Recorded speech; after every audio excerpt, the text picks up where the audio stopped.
Good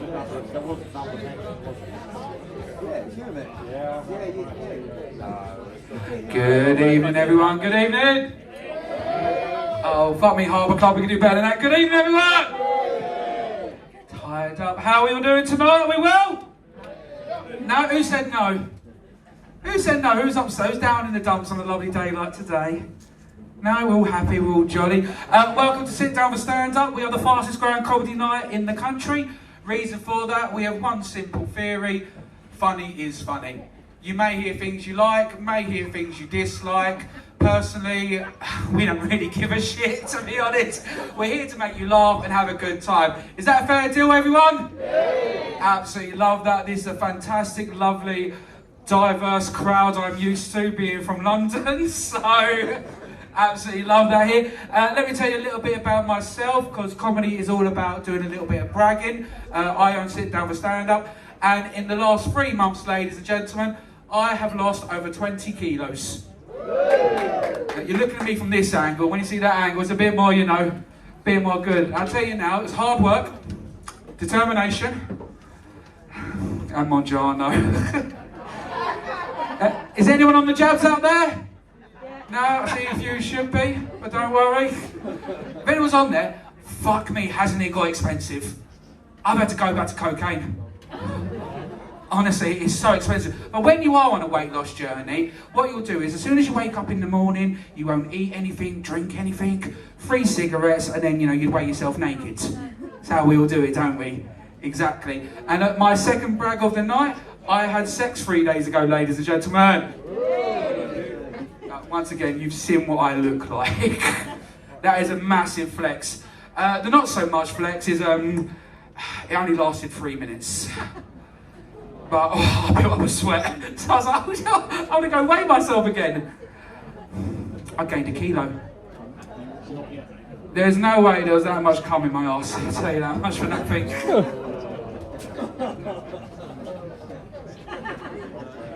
So let me tell you how tonight is going to run. We have 7 absolutely fantastic comedians. Some come from Bristol, Manchester, London, and a couple of local lads who are coming down here tonight to try and make you laugh. We're going to have 3 comedians break, 3 comedians break, and then our headliner act is absolutely fantastic. So I think enough said with me, that's better. We're literally going to rock and roll for our first act of the night. So let me ask a question first. Are we a cheering crowd, a clapping crowd, hopefully not booing crowds?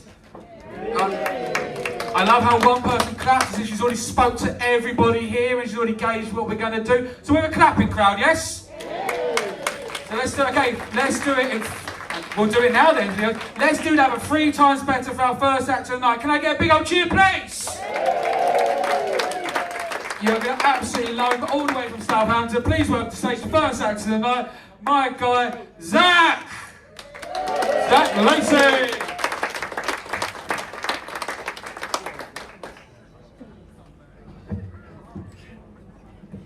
It's always good when you're up first and the MC forgets your surname. And the town you're from. I'm from Bournemouth, not Southampton. So yeah, it's going really well. How's everybody doing anyway? You all having a good day? Having a good week? Good. I'm not having a good week this week, in fact. I'll tell you why. Yesterday, well I say good week. This weekend in particular, yesterday I had to go to Portsmouth. Yeah, now Portsmouth isn't the worst place in the world, but it does have the highest concentration of sex offenders anywhere in the UK. Probably, I haven't checked that, but it sounds right, doesn't it? If you've been to Portsmouth, you'll know what I mean. If it was on the news tomorrow and they said, oh, Portsmouth, 1 in 3 people's a nonce, you go, yeah, that sort of tracks. I'll tell you what happened, I was driving up through Portsmouth and I was sat at some traffic lights. I saw my mate, Ben, cross the road in front of me, and I thought, well, that's weird, because I live in Bournemouth, and Ben lives in Ipswich, so the chances of me running into him in the middle of Portsmouth are slim. So I did the only reasonable thing that you can do in that situation. I wound my window down and I went, oi, Ben, you wanker! Then 4 things happened all at the same time. First of all, Ben looked round to see who was shouting out. Second, I realised it wasn't Ben. Third, the lights went green, and 4, I stalled the fucking car. So then I'm just sat in the middle of Portsmouth with a very angry potential sex offender looking at me, like he wanted some answers. So I thought, shit, I need to calm down, I need to go and get myself a coffee. Pulled up, went into Starbucks. Now, I don't know about you, but if I ever go into Starbucks or any coffee shop, really, I only ever order a flat white. Because I don't want sprinkles, I don't want whipped cream, I don't want pumpkin spice. Basically, I don't want a coffee that's been vajazzled. I just want some anxiety in a cup. They said on the board, flat white, £4.25. But as he was ringing it up, he goes, that'll be £4.30, please. I said, no, it says £4.25 up there. He goes, yeah, but you had a cup. I said, what? He goes, yeah, you had a paper cup, that's an extra 5p. I said, well, what was the alternative? Were you just going to pour it straight in my hand? Or just whack it in my pocket? What are you talking about? Turns out the correct answer to that question is bring your own cup. Come on, mate, I'm paying £4.50 for a cup of coffee I could have made at home for 20p. If I was organised enough to bring my own cup out, I'd have been organised enough to put my own coffee in it, surely. And don't give me this bollocks about it being good for the environment, because you didn't grow these coffee beans in a window box in your flat, Jasper, did you? Starbucks have paid a Guatemalan farmer $3 a day and then flown them all over the world. I'm not the bad guy for wanting something to drink out of. And we wouldn't put up with this behaviour anywhere else, right? If you went up to the bar, asked for a pint of beer, and he just poured it all over the bar, you'd go, hang on, mate, you're doing that wrong. If he then said, well, if you want it in a glass, you should have said, you'd be fully justified in calling him a cunt. We wouldn't accept this behaviour. Oh, he's gone early with the C word there. Oh, he's gone early with the C word. We should talk about the C word, actually. Because we are at a comedy night, you probably will hear it, and it is quite a divisive word. It's a controversial word, right? Some people really love the C word, some people really hate it. Personally, I'm a big fan, but I understand that some people don't like it. Though it's interesting that the people that object to it most are normally the people it applies to. But I tend to think of it like the Marmite of words, right? Because some people really love it, and some people really hate it. It's like the Marmite of words, right? Except that whole thing with Marmite is nonsense. That's just a marketing point, because most of us don't love or hate Marmite. Most of us are somewhere in the middle. Most of us don't really care about Marmite. If there's some in, we'll have it on our toast.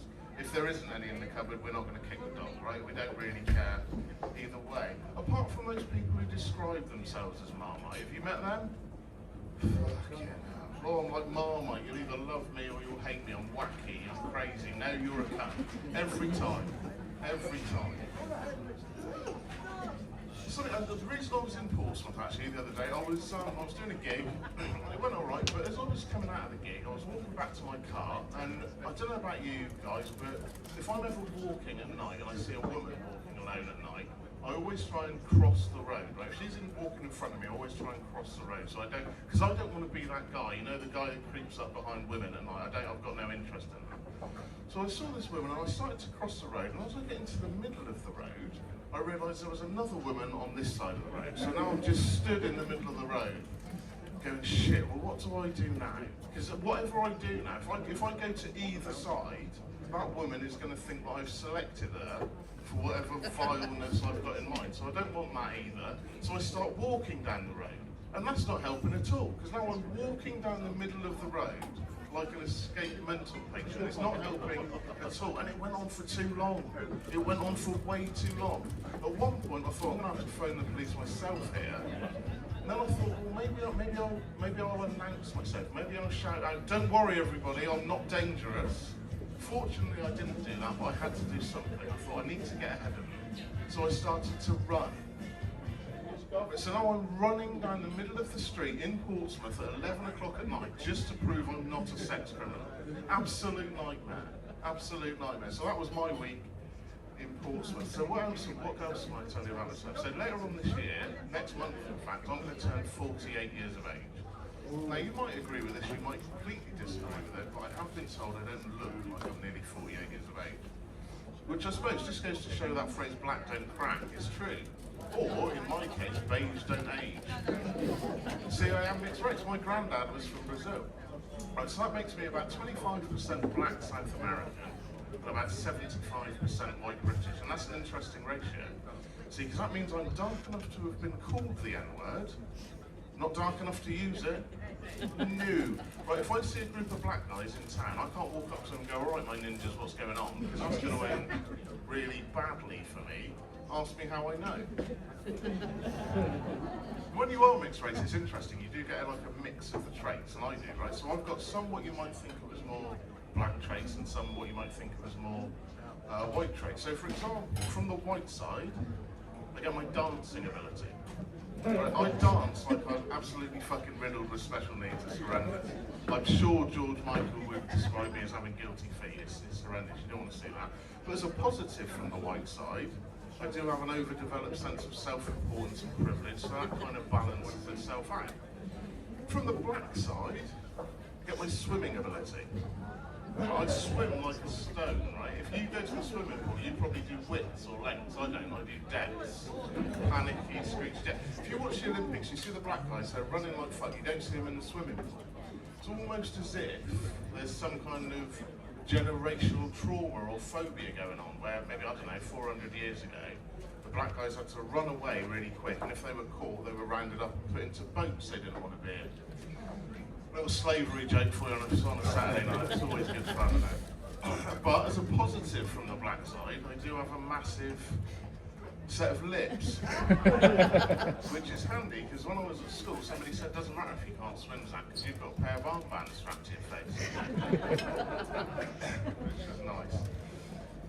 Something I've noticed recently, and this is on Facebook, so you might see this, it might just be my algorithm, so you might not see it, but it's a thing, middle-aged men, so blokes in their sort of 40s or 50s, about my age, posting pictures and memes about how loyal and dangerous they are. Have you seen it? It'll be a picture of a lion, and the caption will be, "The lion doesn't concern itself with the opinions of sheep." Fuck off, Gary. Not a lion, Gary, are you? You're a 42-year-old assistant manager at Travis Perkins, and your kids don't want to have fuck all to do with you. You're not a lion. At best, Gary, you're a dickhead. Seriously, Gary, at best, you are a weasel. But girls, you do this too. There is a female equivalent. If you can't handle me at my worst, you don't deserve me at my best. Yeah, but even at your best, you've got 3 Miss Klarna payments and a yeast infection, Chloe. Let's all just calm down. Something else on Facebook, you probably don't see this as much anymore as you used to. But it's, do you remember joint Facebook profiles on Facebook? So Colin and Mandy Smith, for example, instead of having 2 individual Facebook profiles, they've got 1 Facebook profile that they share. We're supposed to look at that and go, "Oh, that's sweet, isn't it? They're so in love, they're so together, they're so aligned that they don't need individual Facebook profiles, they've just got 1. That's not what it was about at all. What's happened there is that one of them, probably Colin, has been caught cheating and now he's not allowed unsupervised on the internet.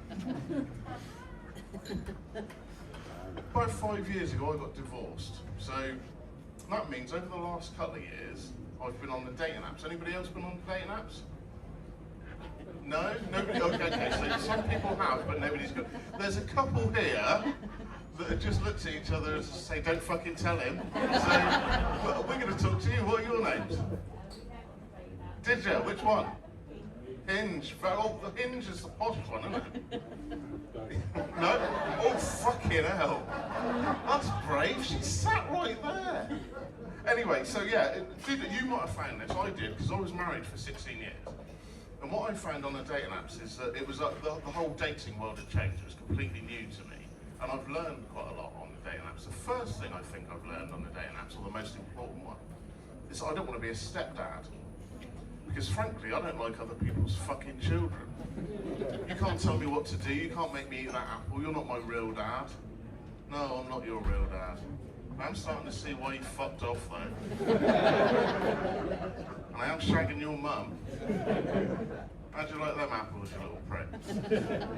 The second thing I've learned on dating apps, and this was new to me, like I said, I was married for 16 years. Turns out middle-aged women in their 40s and 50s, love getting fucked. And I hadn't seen that coming, because like I said, I was married for 16 years. But I love doing that bit, because right now there are 2 very distinct reactions in the room, right? There's some middle-aged women looking at me as if to say, "Yeah, we do." But there's also some middle-aged men looking at me who are still married, and they're looking at me as if to say, "Don't think that's true." Don't think that's true. It's like, "That's not my experience." Well, maybe it's just you. And maybe you need to up your game, because if you don't, in 6 months' time, you might find yourselves in a nice bedsit crying into an Iceland ready meal, while she's getting folded up like a pretzel by some fucking idiot like me. But who knows? Just a thought, just something to think about on the way home, maybe. I had an interesting conversation with my eldest son recently. He's 16. He came home from school and he said, "There's a sex education class today at school, Dad." I said, "Oh yeah?" He goes, "Yeah. My mate, he picked up one of the dildos." I said, "He picked up one of the what?" He goes, "Yeah, dildos, there's loads of them." I said, there's loads of dildos in a classroom full of 15 and 16-year-olds. He said, yeah, it saves us having to share. I nearly fell over. I said, what are you talking about? He goes, yeah, we just practice putting condoms on them. I thought, okay, that's fair enough. But it got me thinking, and the first thing it got me thinking was, where'd you get a classroom-sized pack of dildos from? Is there a WhatsApp group with all the teachers in? Oh, don't forget to bring your dildos in, it's Year 11 sex ed on Friday. Fucking wash yours this week, Janice, that was disgusting. Or, do they order them online? Imagine being a delivery driver for Anne Summers. Oh, looks like Ferndown Upper School have ordered 2 dozen Drillmaster 3000s. I'm not fucking delivering them. I'm not walking into a school with a box full of dildos again. I've only just got off the register. You can stick that up your arse. Anybody else got teenage kids?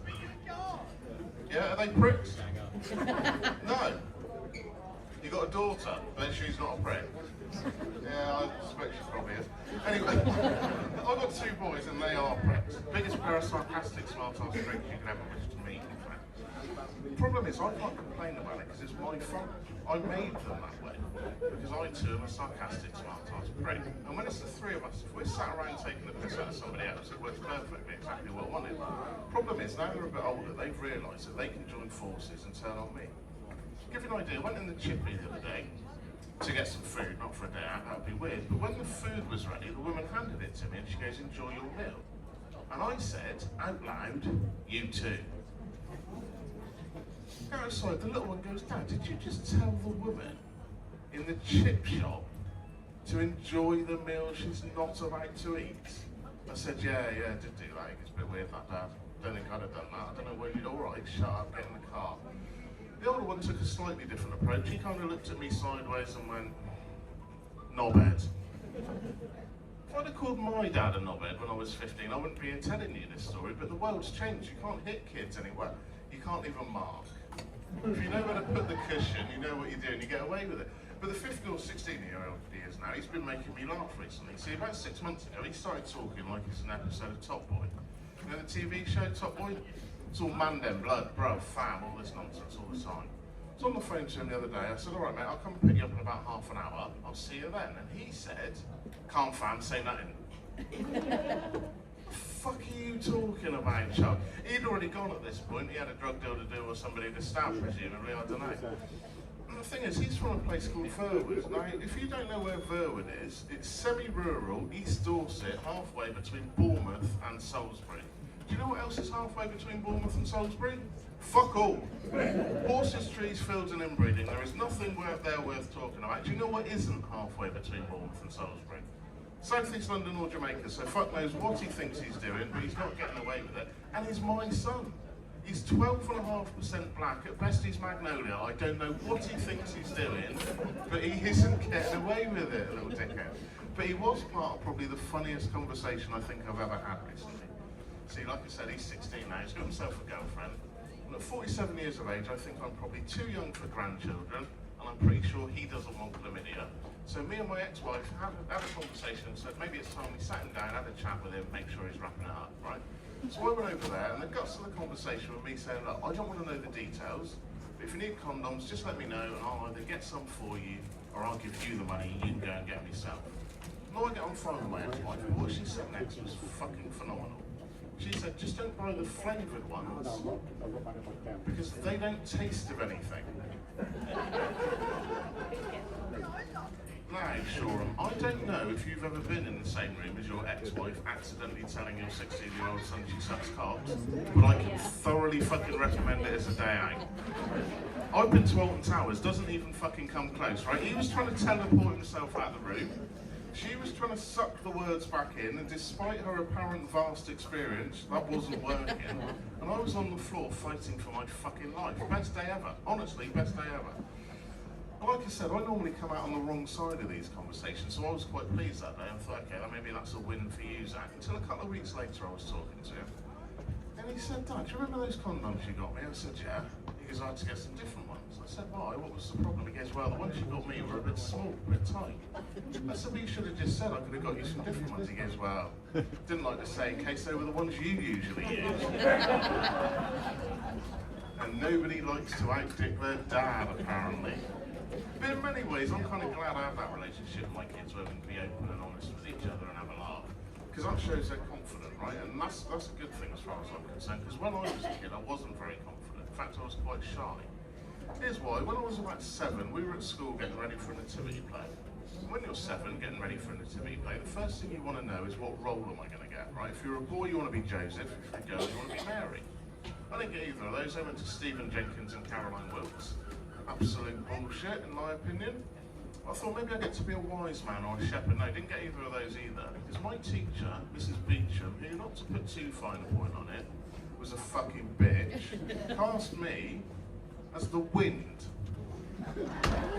Yeah, you're right, I've never heard of it either. In fact, I've read the Bible, I've looked it up, it's not fucking in there. It doesn't say, lo, the Virgin gave birth to the Saviour of the world, but fuck me, was it blowy that night? It's not in there, she made it up. It's not even in the soundtrack. Silent Night, Holy Night, all was calm, specifically calm. No wind at all, she made it up. But now you might be thinking, okay, Zach, so what does being the wind in a nativity play even mean? I'll tell you, it meant wearing one of Mrs. Beecham's pleated black skirts around my neck, spinning around, going, woo, I am the wind. And now you might be thinking, okay, so probably not the part you wanted, but it's easy, you can't get that wrong, you can, turns out you can. I wasn't very good at being the wind, I needed extra rehearsals, right?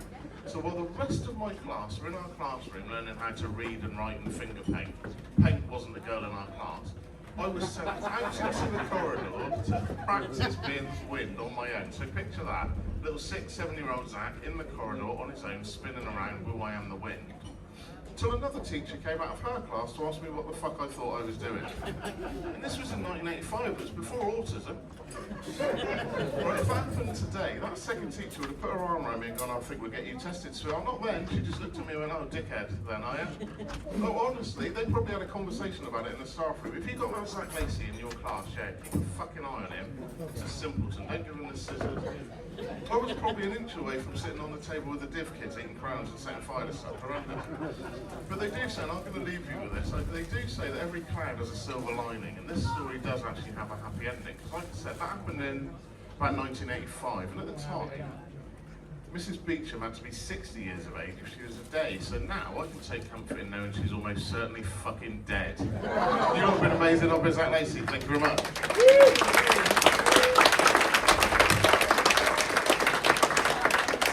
Zach Lacey, ladies and gentlemen. So with my weight loss, it is true, and the way I tried to lose it was several ways. Are there any gym goers out there at all? Anyone go to the gym?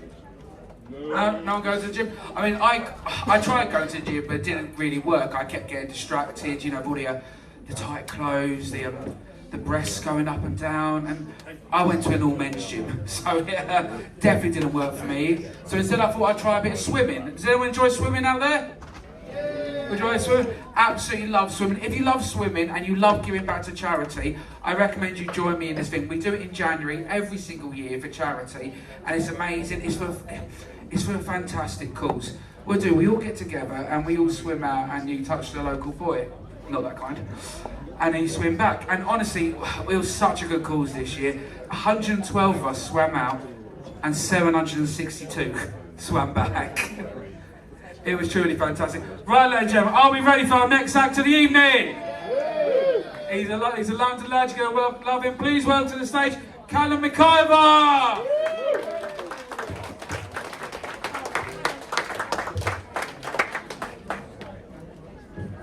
What's going on, guys? Everyone good? Yeah! Awesome, excellent. Guys, give it up for your MC of the night. I mean, Danny Rennie's the man. I hear someone saying no.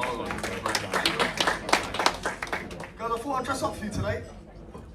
I thought I was looking shit hot until someone said I look like I set bins on fire. Look at that. It was accurate description. This is actually the longest I've had my hair as well, to be fair.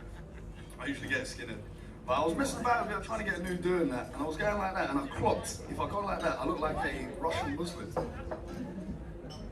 2 years in Dagestan, guys, UFC fighters. But no, I jest. This is actually the uniform for Universal Credit. Anyone else out there, brothers or sisters in Universal Credit? Yeah? Did you mean that, or you just being nice? You got the wrist tattoos for it, to be fair, man. Not fair play. Well, brother, I've been. Everyone knows what universal credit is. Now, anyone that doesn't, who here pays taxes? Yeah. Well, let me just thank you straight to your face. Okay? Without you, I wouldn't be here, so I appreciate that. But guys, being on universal credit for as long as I have, it makes it hard to date. £400 a month can't do much. So I've been trying to pick up my confidence. Yeah? I've been trying to chat up my work coach at the job centre. That's the right reaction. But you have balls of steel to do that. Yeah? There is no less of a power move than trying to chat up someone that has all your finances on her screen. That's a fact. That's a fact. That's a fact. So after 6 months of taking taxpayer money, I said Siobhan. And she's got like an old name, so I feel like she's got good parents. So I was like, Siobhan, do you think we can go out for a meal? Or something like that? She was like, Callum, I know your finances. How are you going to take me out? But guys, I tell you, ego, terrible thing. I was about to get myself investigated. I said, Siobhan, you think this is the only way I make money? Sell drugs, lady, please. But being on universal credit, it sucks, man, because I go straight on job centre, yeah, every 2 weeks. And I went there the other day, and I passed someone I went to school with. That shit. Yeah, that's when you've got to give them the we fucked up face. Yeah. It's like if I'm going to a strip club and a guy's leaving and we catch eyes. It's just like, oh, what do we like? I mean, not the best, not the best. But then I realised he was in bottom set science at school. Anyone else in bottom set science? No? All grade A students, I take here, fair play. Well, in bottom set science, yeah, they had like their own curriculum. They were like debating the Earth's flat, shit like that, like low science. But the thing about that was, they weren't even allowed to use Bunsen burners. That's a fact. That's not even a joke, that's just a fact of the English school system. They couldn't have a lit flame in their class. The only way bottom set science knew how to use a Bunsen burner is they were taken out of bottom set science up to top set science and made to look through the window. They just turned into like default cavemen. It was like, raw fire! And you know they were kept behind as well, because they were like, hey, you man, look, there's girls in that class. I mean, scary guys. But this was about the time when schools were getting turned into academies. I don't know if anyone's from London. But that's when like MPs were coming to the school, cutting red ribbons, like that kind of shit. But they started doing like science fairs. Like if anyone had that at school. And the thing about science fairs is, they're cool if you're top set science, because everyone's like little Jimmy Neutrons, little Einsteins, loads of proud parents clapping hands, well done, well done. And then you go outside and you see bottom set science, and they're just dashing rocks up against the window. We thought they were like protesting the fair. And then we asked them, we're like, what are you guys doing? They're like, no, this is our project, we're splitting atoms. Like, that's not how that works, gang.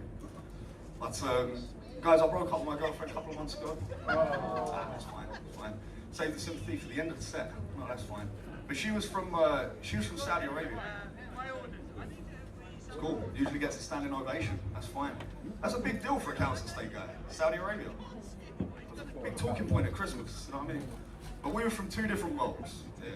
She was the heiress to a billionaire fortune, and 2 out of 2 of my parents had neck tattoos. My star sign is Millwall. But there was like little, she had like little red flags that it wasn't going to work. Like when she took me around to her house, she had a Netflix account, and I asked if my cousins could use it. You know what I mean? Small stuff like that. You know? But then she wanted to come back to my council estate in Brixton. Yeah? But I feel like she wanted to do it on like a Louis Theroux thing. You know what I mean? Like a step into the unknown. Like she come back and she wanted to come up into my flat. And my flat was a bit of a tip, I'll be honest. And I said to her, you can come up, but it's Japanese interior. I had to think on the spot, you know? And she was like, oh, that's cool, I have to take my shoes off. I went, no, my mattress, it's on the floor. That's how we do it. But what really clocked it for me is that it weren't gonna work, is when she left the flat, she was going down the stairs, and she sees graffiti in the stairwell, bro. This girl's looking at it like fucking archaeologists look at cave paintings. It's like, wow, oh my god, wow. Just rubbing her fingers because it just said, suck your mum.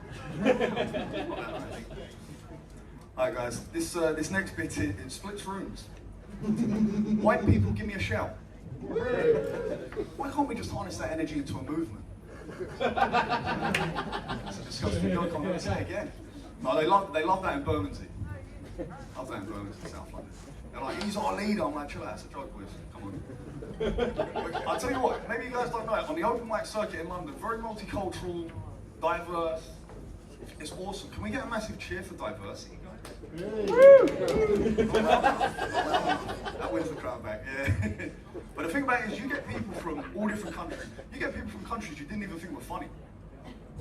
Hey, they're out there. They're out there.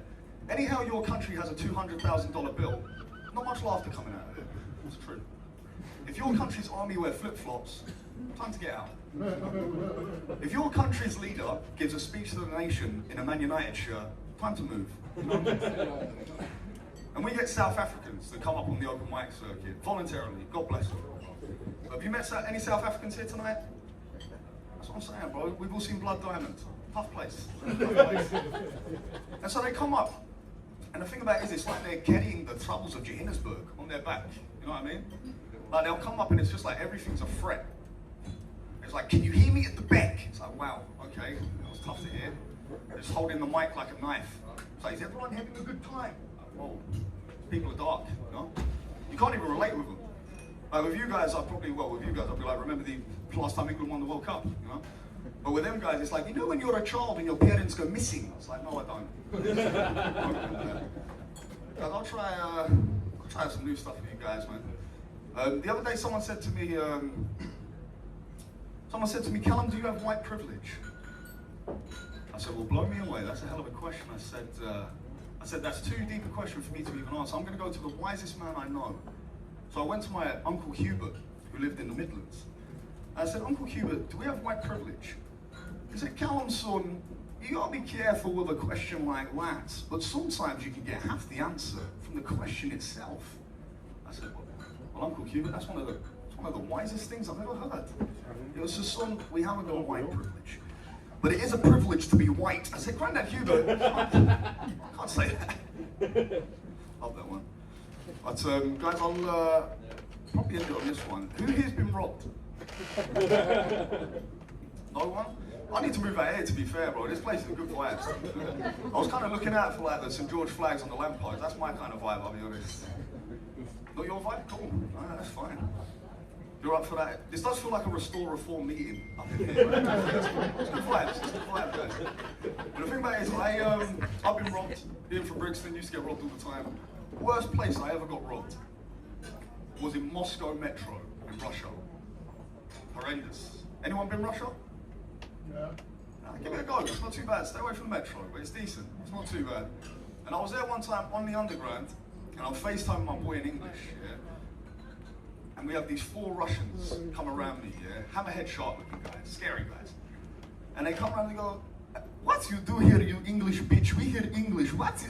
What? Scary. You think getting robbed in Brixton or Peckham's bad? You ever been robbed by someone wearing tracky bottoms and tuxedo shoes? A Dynamo Kiev shirt and leather gloves. What's going on here? Yeah. And so I'm trying to talk myself out of it, whatever. They just give me one Russian slap, straight across the face. You ever been in so much pain you do the call to prayer? Oh. Bunch of Muslims in the crowd, that's fine. They love that in Whitechapel. Love that one in Whitechapel. It looks like praying. I'm like, oh, it's a joke. But so it carries on. Then they start taking out wooden knives that they had carved themselves, yeah? And the knives had like sellotape around the handlebars. It's quite dark, yeah? But obviously I'm trying to de-escalate it, so I'm like, wow, did you make that yourself? Wow, turned into an heart attack moment, you know?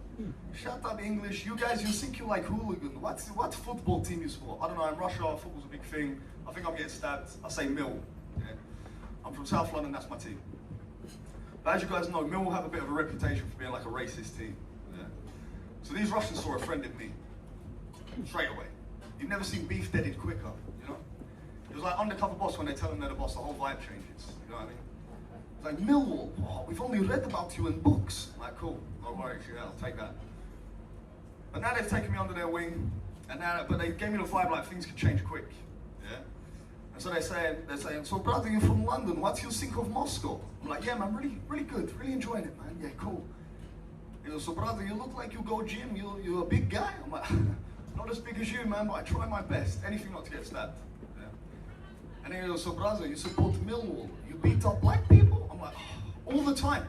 All the time. You know, that one kills in black rooms, guys. Should we just talk about the Restore vote? Get you guys back on board. We think we're below, yeah? How's everyone doing anyway? Welcome back Dan to the stage, gang. Thank you. Woo! Gentlemen. Come on, Jim. Did everyone have a good Ramadan last month? Anyone ever celebrated? What do we all do to celebrate it? Give me a cheer if you've ever been to a mosque before. No, you I'll be straight to town real quick. No. Listen, I'm fat with a white with a shit beard. They try and recruit me every year. So I was like, you know what, sod it. I'll attend this time. I'll go along, see what the whole deal's about. And I was mortified. I don't know if anyone's ever been to a mosque or knows about Sharia law, but I'll educate you a little bit because, you know, it's coming to a town near you soon. I never knew mosques were BYOR. Did anyone know that? Bring your own rug. I panicked so much I had to end up borrowing my niece's tower, Dora the Explorer. It was married by the end of it. Speaking of that, I know Zach mentioned dating. There's a couple of people who met on the dating apps. Give me a cheer if you're in a happy relationship. Okay, give me a cheer if you're just in a relationship. Oh, because every relationship's happy now. Look, actually, let me go. Give me a cheer if you think I'm in an evidently loving, happy relationship. No, thank you. You horrible bitch. Give me a cheer if I'm evidently a single man who's probably going to die alone. Yeah, cheer. Always get a gauge of how much I'm loved. Look, I tried a bunch of apps and I wasn't successful. I'll run you through them. I tried about 4 different apps. I tried Grindr. Didn't work, which is a bunch of dicks. Tried Bumble. I don't know if anyone knows about Bumble. The women get to choose the man, so I didn't stand a chance. I tried this Jewish one also. What was it called? PayPal. That didn't work. I got kicked off for being too nosy. So I thought, I'll try Old Faithful, Tinder. Do we all know what Tinder is out there? Yeah. If you like them, swipe left. If you don't like them, swipe right. Yeah. 3 weeks I've been on Tinder now, and not one person swiped in my direction. Oh, I know. You can probably see why now, can't you, to be honest? And the worst thing about Tinder is, no one swipes on you, but you still get these recommendations at exactly 11:05 every night. It's like, we recommend Hannah. Hannah likes going to the gym, long walks and deep conversations. What part of me looks like I could be interested in that? Where's the girl with low self-esteem? So have you met Stacey then? Stacey loves rock climbing. The bitch was in a wheelchair. But finally I thought, oh, here's Lucy. We could be on to a winner here. Lucy was smart, lovely, great, but she did have cerebral palsy. Even she didn't swipe the right way on me, but to be fair, that might not have been her decision, to be honest. That's a killer joke. Right. Well then, Joe, let's get enough of me then. Are we ready for our next act of the evening and of this third? Let's do a bit more live. He's come a long way. Are we ready for our next act of the evening? Please welcome to the stage my good friend Chris Messier, ladies and gentlemen.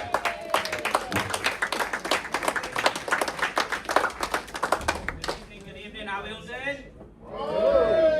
Look, I'm just going to get it out of the way. I'm going to say what a lot of you lot are already thinking. Yes, I am tonight's diversity hire. Boxed in. Some of you may have actually seen me before, delivering your Uber Eats. No? How was that chicken chow mein? I'm feeling a bit nervous today, so I apologise if I do come across a bit nervous. I do suffer from anxiety, so I started seeing a therapist last week.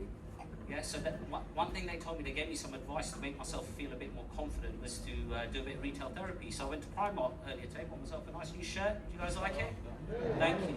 Not only does it make me feel good about myself, but also help support jobs for my cousins back in India. Yeah? Vin. It's okay, I'm saying it. You might be thinking, oh, why has he got this shirt on in honour of Pride Month? And I've got to say, although I'm not homosexual, despite how I look, I am an ally. I absolutely love lesbians. Right on. So, what's been in the news this week? We've all been watching the news. We've been seeing the vote in Makerfield. Yeah, Nigel Farage has obviously been in the news about it. I don't know if you've seen his denied claims that he made racist comments when he was younger. Did we all see that? Yeah, he actually said that Yes, he did make racist comments in the past, but he's also making them now, and he'll continue to do so in the future. How do we all feel about the flags? Like, obviously, I know we've got them up for football, I hope, but are we pro-flag? Are we anti-flag here?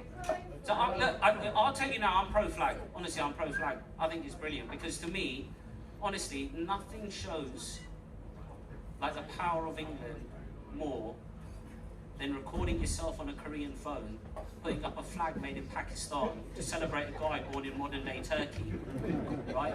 On a bridge made by Polish builders using Chinese steel. It's fucking diversity for you, you know? Are we all fans of diversity here? Yeah, that's good. I'm a big fan of diversity, you know? Growing up, for me, though, it wasn't as diverse as it is now.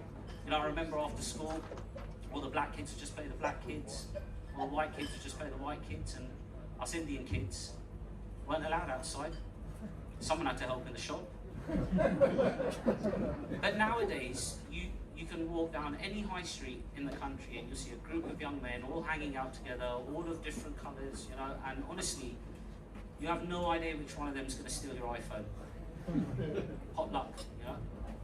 It's lovely being out here in Brighton, Shoreham today. I'm from London. Yeah, I've come from London.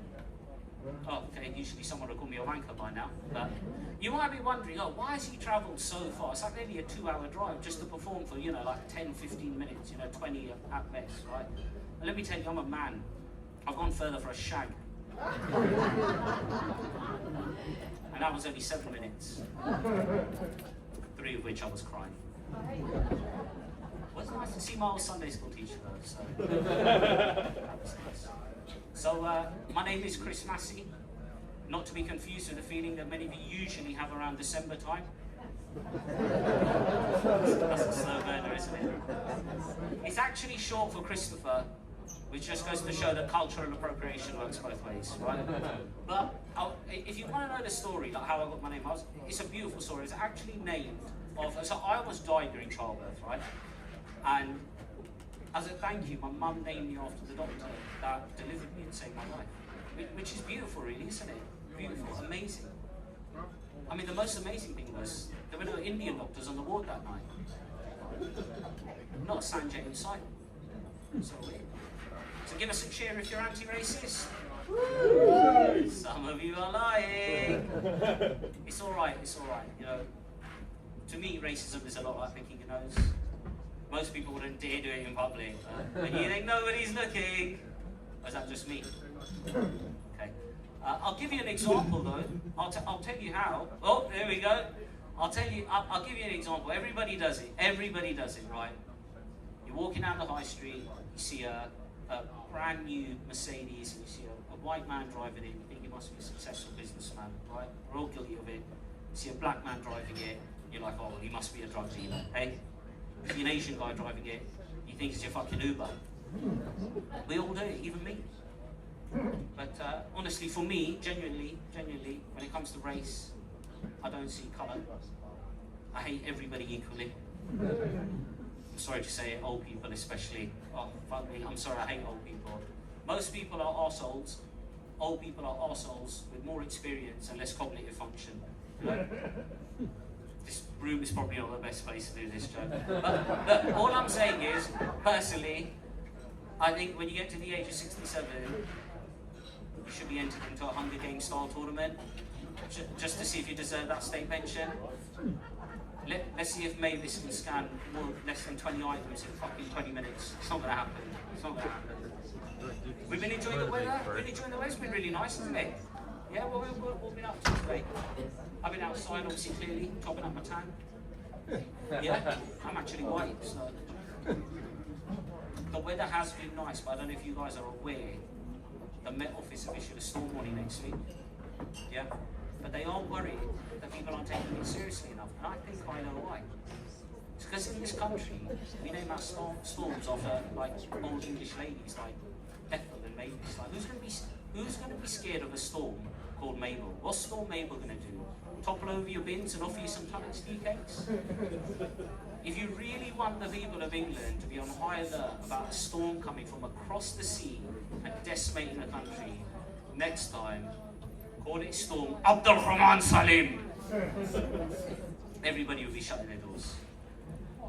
We got any parents in the audience today? Any grandparents? Grandparents are the worst, man. I'm sorry, I know I'm coming for the old people today, but grandparents, you guys, you got to admit it, you're the most hypocritical people out there. You know? I grew up in an Asian household. My parents were strict as fuck. I would get hit in advance of doing something naughty, like some sort of insurance policy, right? But I watched my parents with my kids, showing them love, compassion, and understanding, and I can't help but think, you lying motherfuckers. They're not the same people that raised me, I can tell you that. So I'm a dad. Any parents? Obviously we've got grandparents. Any parents of young kids in the audience? No? No, nobody's going to admit to it. Nobody's happy about it, are they?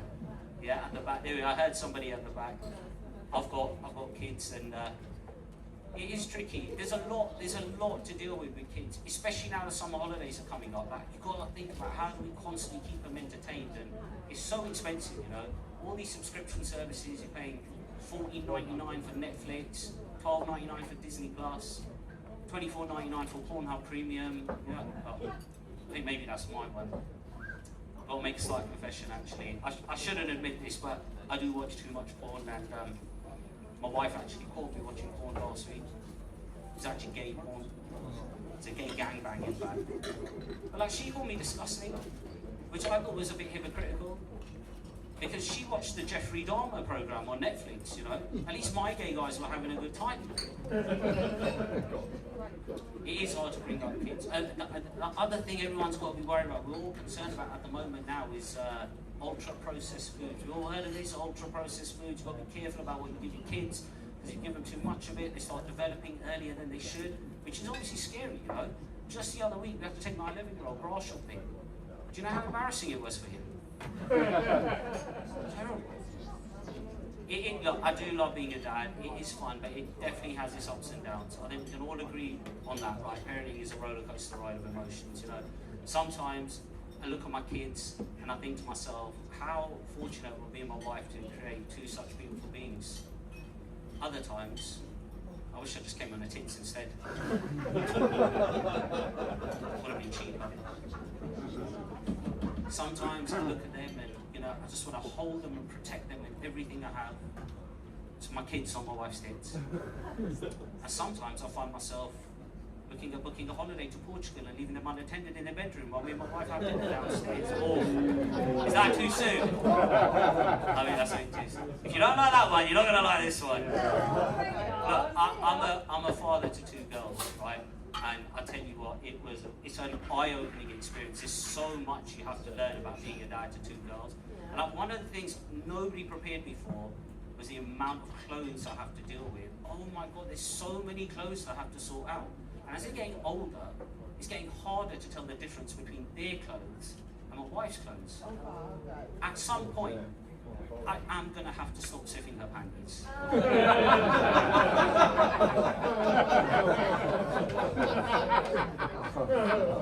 It's coming. But yeah, I genuinely, I love doing comedy. It's one of the best experiences, and I actually started quite late in life. I started in my early 40s.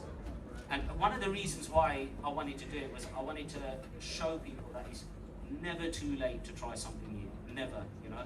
I don't know if you guys know who Vera Wang is.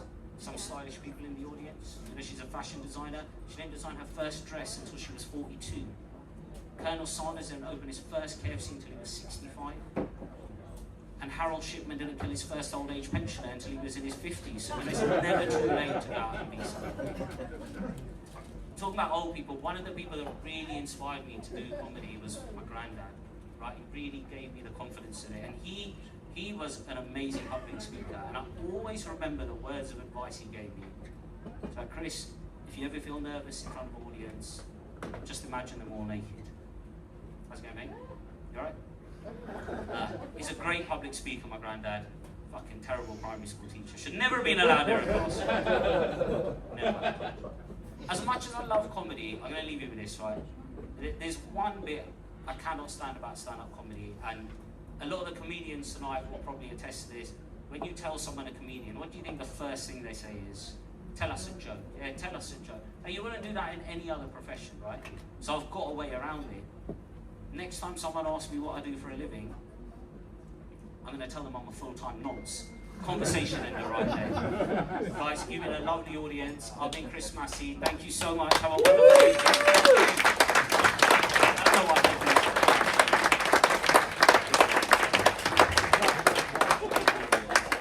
do. Chris Massey, ladies and gentlemen, give another round of applause. Alright, we're going to take a real quick, short 10-15 minute break. Go get yourself a drink, go have a fag, well, not that kind, and we'll be back shortly. Don't go anywhere. Woo!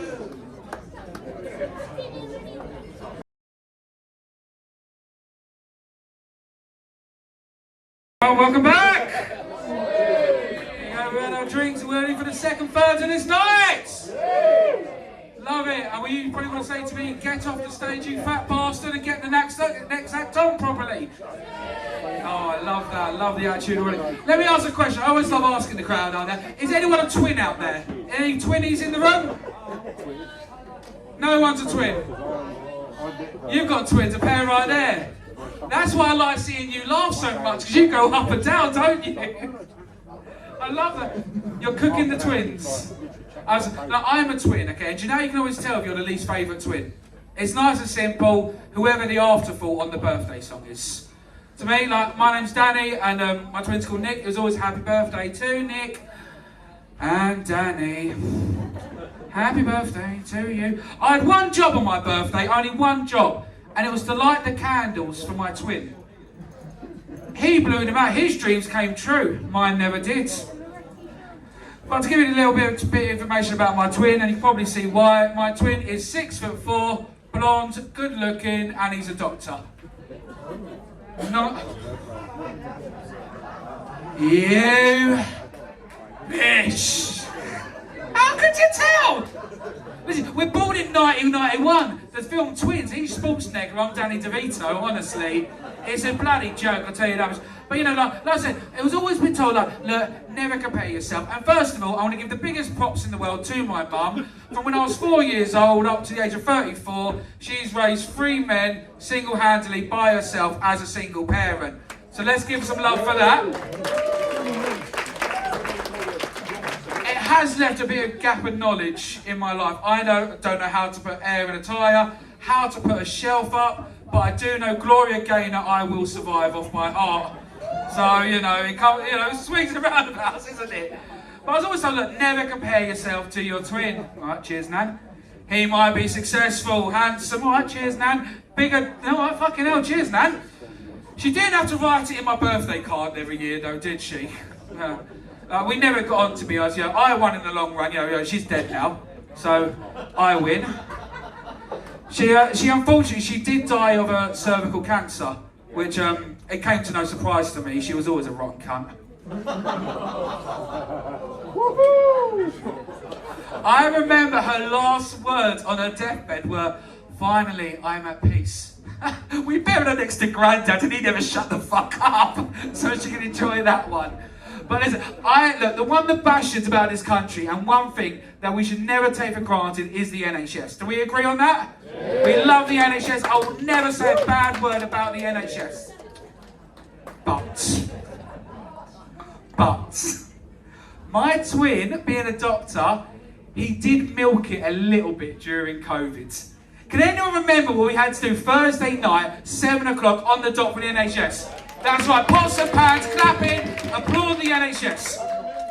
I remember at 6:58, looking down the road, seeing my twin limbering up, ready to come back from a jog, to ominous applause to all the neighbours. We lived down a cul-de-sac, he didn't have to do 12 fucking laps, did he? Right, let me tell you how this next one's going to go. We now have 4 absolutely top tier acts who have come down tonight to try and make you laugh. So let's get a bit of life in the room for this next half! The next one's up already cheering for himself. Are we ready for our next act, ladies and gentlemen? Please welcome to say the amazing Doug Hawkins! Hey, how we doing? Drinking tonight? No peeing in the corner.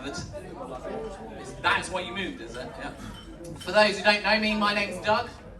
What do you call a man with a spade on his head? Tired of hearing that fucking joke every time I introduce myself? My daughter, she's 10 now. She's exactly like me, loves all the things I do. South Park, pizza, eating whipped cream straight out of the can. Basically, all of the cool shit her mum left me for. We went to parents' evening the other day. It could not have gone better. She's doing really well in maths, really well in English. Then the teacher tells us that my daughter's got a really mature sense of humour and the other kids don't get it. Now, I know my daughter's got a really mature sense of humour. I had to stop doing Elf on the Shelf the other day, or the other year, because she only liked it when I did the crude and suggestive stuff. Like, Dad, why are the elves chucking the keys in the bowl? Or, Dad, why are the elves having a hot tub party in the sink? By the end of it, I was running out of ideas. Just grabbed up Barbies and reenacted my stag do.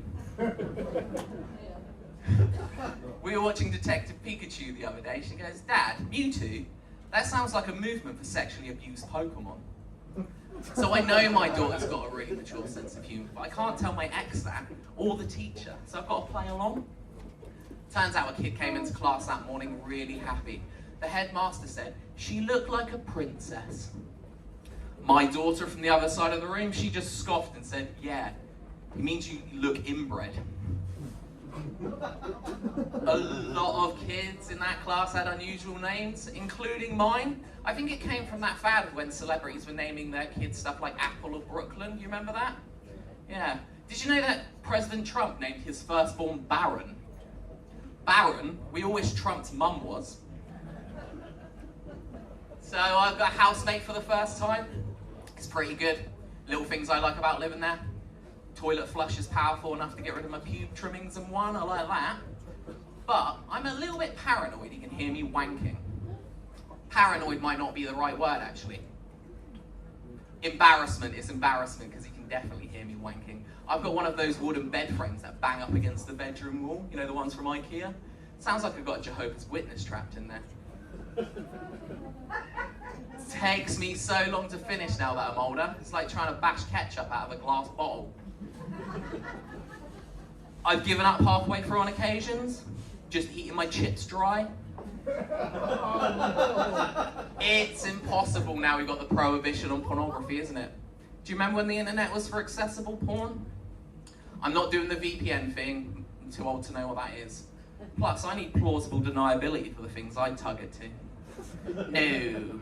I just like the system where we tick the box to say we were 18 and everyone was okay with that. Imagine if we could buy alcohol that way. Prom would have been less shit. Where was the referendum to keep the porn? Because we'd have all voted Remain on that one. To quell me from my porn addiction, I've taken up stand-up comedy. It's a community full of wankers. Woo! Yeah. I'm sure most of us use it as therapy, but I recommend everyone try it. You get to collaborate with other artists, you get to do something creative, and really engage with the audience. It's a lot like Hollywood, but without all the rapists. There are daily reps you've got to run though. You've got to come up here with your A game, but you've also got to adjust and think on your feet. So I guess in that sense, it's a lot like the Premier League, but without all the rapists. Cheers, guys. World Cup's here. Anyone been watching the World Cup? Yeah. Hey, USA. I hope we draw the US in their own tournament, actually, and knock them out, because we're better than them, aren't we, England? Yeah? We beat them to the internet. We beat them to the jet engine. We beat them to the telephone.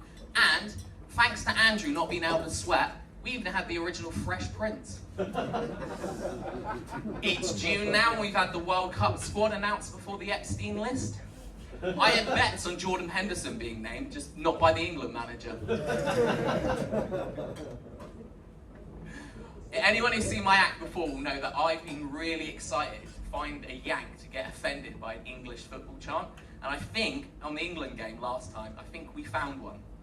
In Texas, the England fans were heard chanting, "He's fat, with piles, he's on the Epstein files, he's Donald Trump, he's Donald Trump." Yeah. Best chant I was ever involved with was actually not international. It was actually, it's St Mary's, it was Saints versus Swansea. The Saints fans, they start getting a bit boisterous, so they start chanting, "Sheep shaggers, sheep shaggers, sheep shaggers." The Welsh, they don't miss a beat. They just start clapping back. "So are we, so are we, so are we."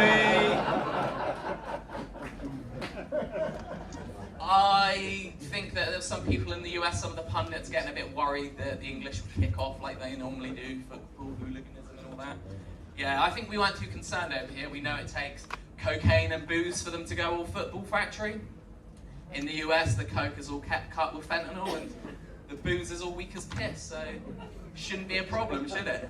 In fact, I think some of them are going to get alcohol withdrawals. During the penalties, when you start seeing the shakes, that ain't because of the nerves. I think some of them actually will probably want to get knocked out in the group stages just so they can get home and get a drink. Their missus will pick them up at the airport, take them to the Wetherspoons. Anyone see that the equipment got stolen? England's equipment got stolen, didn't it? A few days before the game, yeah. I think it was the Scottish. I think they stole our equipment, they used it, they won their game, and for 6 days, they are on the top of their group. In football, not drug statistics. They've just been overtaken by Brazil and Morocco. In the World Cup, not drug statistics. How about the referee? Did anyone hear about the Somalian referee that wasn't allowed into the country? Yeah. Got to the US border, 7 hours of interrogation, they wouldn't let him in. Apparently he had ties to some militant, corrupt organisation. Yeah, it's FIFA. Any Arsenal fans in the room? Woo! Hey, Gooners, yeah? 22 years and you got the title. You happy? Yeah, he's not, he sounds miserable. Do you know what Gen Z uses the word gooner to mean? No? No one knows? Okay, let me tell you. So to a Gen Z, a gooner is someone who wanks right to the point where they're about to complete and then they stop just before they succeed. I reckon they based it on Arsenal's Champions League record. Anyone want to know how to enjoy unprotected sex? Get a vasectomy. Durex ain't getting penny one from me. I mean really enjoy unprotected sex, so you don't have that thing in the back of the head like, shit, where am I going to spend the next 18 years for Christmas? Because there should be a place for divorced dads, I think, over Christmas. You know, like somewhere that's like a casino/strip club. Somewhere I can spend all that money I spent on Durex. And I've lost my place, sorry guys. Moon landing. Anyone believe in the moon landing? Or is that a controversial thing here? Did you know, in the UK, 1 in 5 adults think the moon landing is fake. But also in the UK, 1 in 5 adults haven't had sex in the last year, so maybe they're focusing on the wrong thing. I don't know about you, but I'm not thinking about if flags flutter on the moon when I'm getting my dick sucked. I'm not saying that the moon landing happened. What I'm saying is having that conversation is like wanting to be Prime Minister or vaping is just for dickheads. I've started vaping. I don't get it actually, I don't know what. Why do adults need their addictions flavoured? I feel like kids with their prime bottles of all the different flavours. Because you got stuff like mango passion fruit, or what's the other one? Candy floss snowball, or I don't think ridiculous names. You heard of the one, what's it? Moon? Is it blueberry ice? Are you always on that one? Unicorn milk, have you ever heard of that one? Who's vaping unicorn milk? If you're vaping unicorn milk, that ain't the only thing you vape. In fact, if you vape unicorn milk, you're not someone who vapes, you're a vapist. And at least this generation can learn that. I grew up in the MTV Jackass generation. I mean, what did I learn? That smoking my mate's pubes don't get you high. That I look shit when I pass out and they shave my eyebrows off. And that's coming from me, because I fucking hate my eyebrows. I mean, look at me, I look like Uncle Fester if he joined the Beastie Boys. My eyebrows are so thick, they once applied for Love Island. They're so bushy, they did porn in the 80s. In fact, my eyebrows are so thick, they think the reason they can't get dental appointments is because of small boats. I love being able to come up here and tell jokes like that to you guys, because at the end of the day, stand-up is just some asshole in front of a microphone trying to convince a bunch of alcoholics and druggies, coke, to listen to him. And I guess in that sense, it's a lot like the House of Commons. But without all the rapists. Thank you, I've been Doug Hawkins.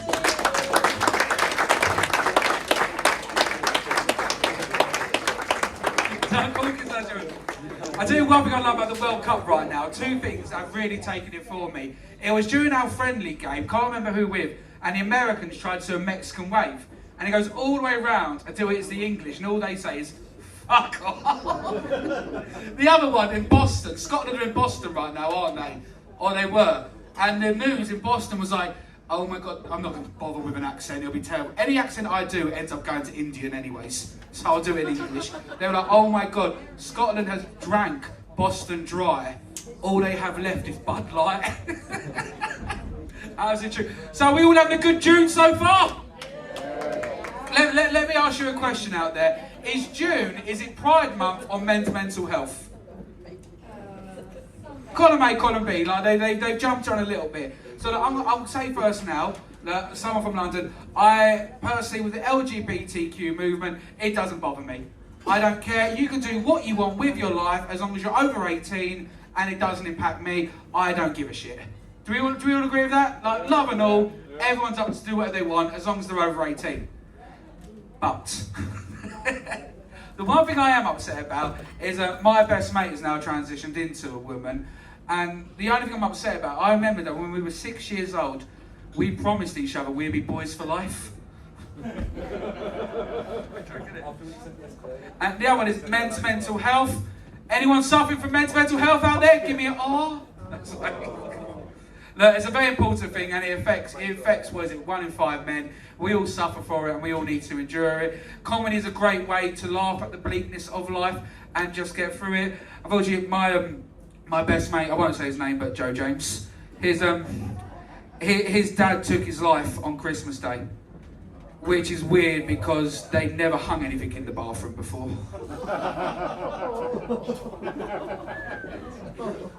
I do that. I asked him consent to do that joke, and he absolutely loved it because he was like, I didn't get any presents that year, and I'm definitely not getting a future. And no, but Joe is doing better because once again, that is a true story, and he had to laugh through the pain, and he had his friends going along the whole step of the way. But he is upset. Because he's got a kid now. He's got a young boy who he also called Joe, don't know why. And he's now 4 years old, and he is truly worried because one thing we do love in this country is a family tradition. But men, check your mental health and always laugh and always talk to someone. Right, ladies and gentlemen, are we ready for our next act of the evening? Yeah. He's a local lad, please welcome to the stage, and he's white with his name, Django Watkins. Hey!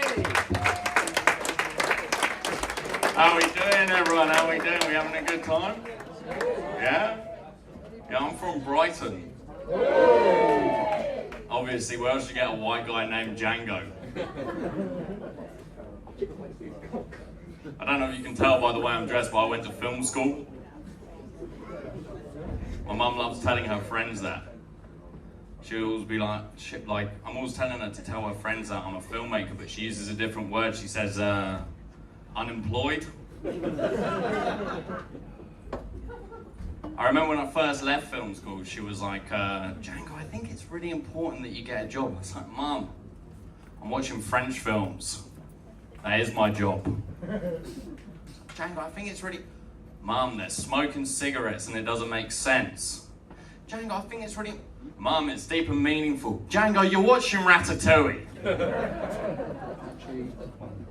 First day of film school, we got asked what our dream project would be.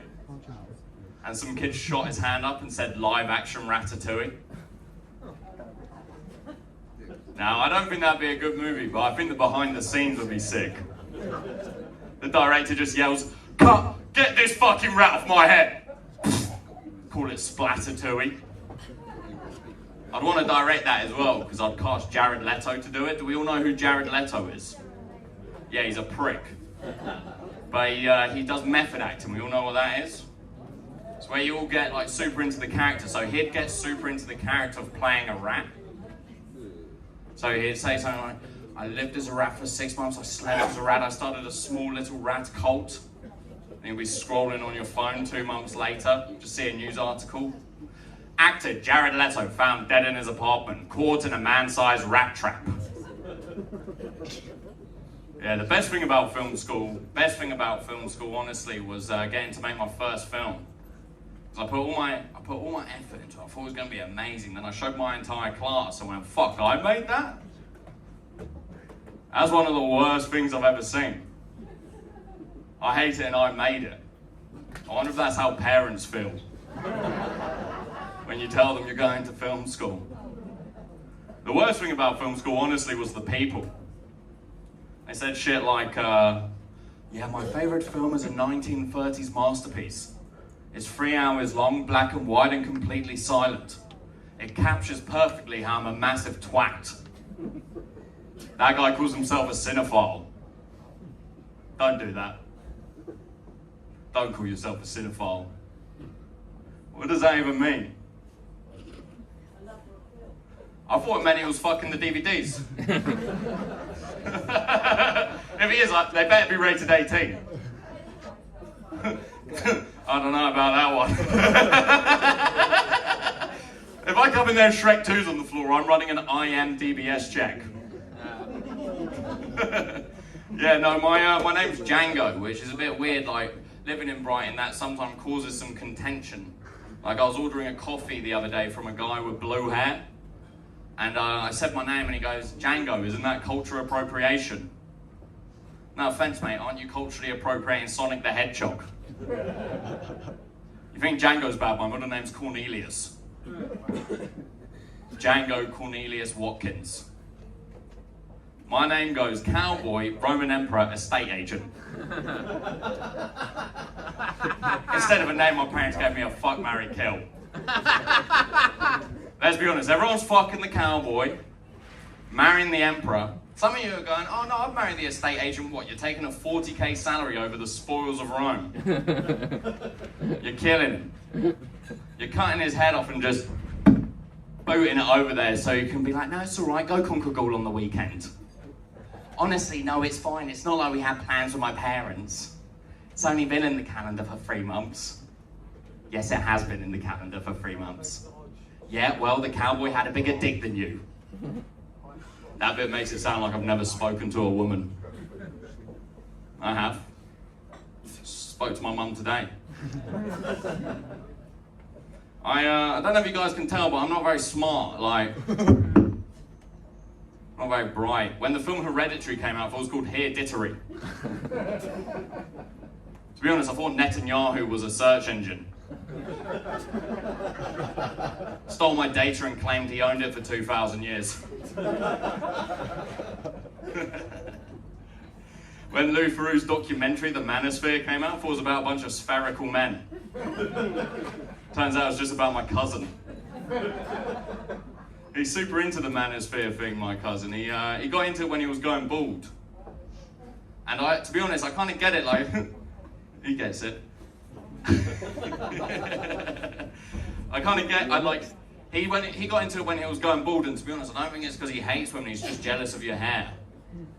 Like, I think we can fix this whole ordeal by putting flights to Turkey on the NHS. Call it NHS Tiki-Toki. Yeah, he took me to a jiu-jitsu class recently. Do we all know what jiu-jitsu is? It's essentially when you get really sweaty and wrestle with other men, then pretend you're straight. They showed us this move. Like, for an example, they showed us this move where essentially someone sat on top of you, and I think it's called top mount. And then the way you kind of get them off is you kind of hump them off like that. And then afterwards, I swear to God, some guy was in the locker room like, yeah, mate, that was a sick move. I could fucking use that in a street fight, just fucking pow! Do you know what I mean? Knock him out. He's all saying stupid shit though, like he's all saying he got into the carnivore diet for a bit. Do you know what that is? It's when you only eat meat. Again, the repressed homosexual diet. Carnivore diet. He was all saying, I want to be on the diet of my ancestors in England. I'm pretty sure our ancestors ate beer and slop. They didn't have a fucking protein goal, did they? Their only goal was living past 30. Fucking diet of my ancestors. I have a closer diet to my ancestors 3 a.m. on a Friday night in a kebab shop when I've drank enough beer to forget my name's Django. Yeah, anyone here ever been cheated on? Yeah? I got cheated on in lockdown. Do you know how hard that is? You have to really want to do it. What do you mean you're willing to kill your nan to fuck someone else? I respect the work ethic. Only people working harder were the NHS, and to be honest, I think she was more deserving of the clap. Thank you. Yeah, cheer that, clap that, come on. Yeah, fuck her, stupid bitch. Am I right? Anyway, we're having fun. Where was I? What was I going to say? Yeah, so my dad, he named me Django, and I asked him the other day why he named me Django, and he goes, well, son, you know what I do? I said, yeah, you're a techno musician. I said, yeah, son, essentially I did so much acid in the 90s, you're lucky to have a name and not a drum loop. Hey, do your fucking homework. It's hard to rebel against a dad that's a techno musician. Like, first time he caught me smoking, he just asked for a fag himself. Then the only way to rebel was to be normal. Like, you should have seen his face when I came home wearing beige chinos and a white t-shirt. Said, son, you can smoke cigarettes, you can't dress like one. I didn't want to feel like, well, I know I didn't actually like properly, I know I rebelled because like the other day my mate said I give off lad energy. Let's be honest, that just means bad energy. No one's looked at a group of fully grown men going, lads, and thought, they're the great vibe. Can't wait to invite them to my housewarming event. Sure hope they don't punch my dog. All right, a lot of people that like dogs in the audience. Oh, fuck, where was I? Dog, dad. What, the wanking thing? Oh, that was a while ago. You've been blacking out, lady. But you did help me remember where I was, so thank you. So thank you. You helped. Everyone shout this lady out. This person's great. Hey! Let's pick her up. No, so growing up I wanted to follow in my dad's musical footsteps. Being a white middle-class guy from Brighton, I thought rapper. What do I have to rap about? The inheritance tax? Yeah, my breakthrough album, Get Rich or Die Working in Recruitment. Honestly, I thought it was going to be the next Eminem. Instead of Marshall Mathers, it stood for middle class man. My origin story is my dad never hugged me. My superpowers, I'll tell you about it on cocaine. My arch nemesis is my loving mother. I love my dad though, he's pretty crazy. He's a conspiracy theorist, but he's left wing. So he says things like the fluoride in the water's making the frogs gay. Which is extremely brave of them. Thanks guys, that's me. I've been Django.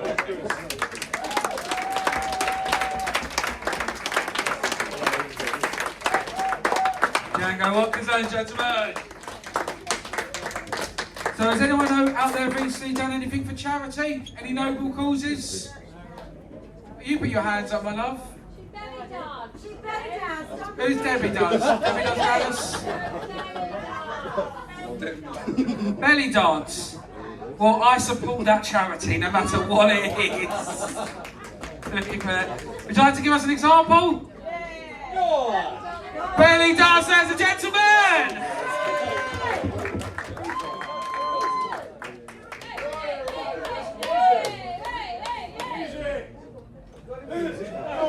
Cover up for this next 10 minutes, I'm afraid. But that was phenomenal, Debbie, ladies and gentlemen.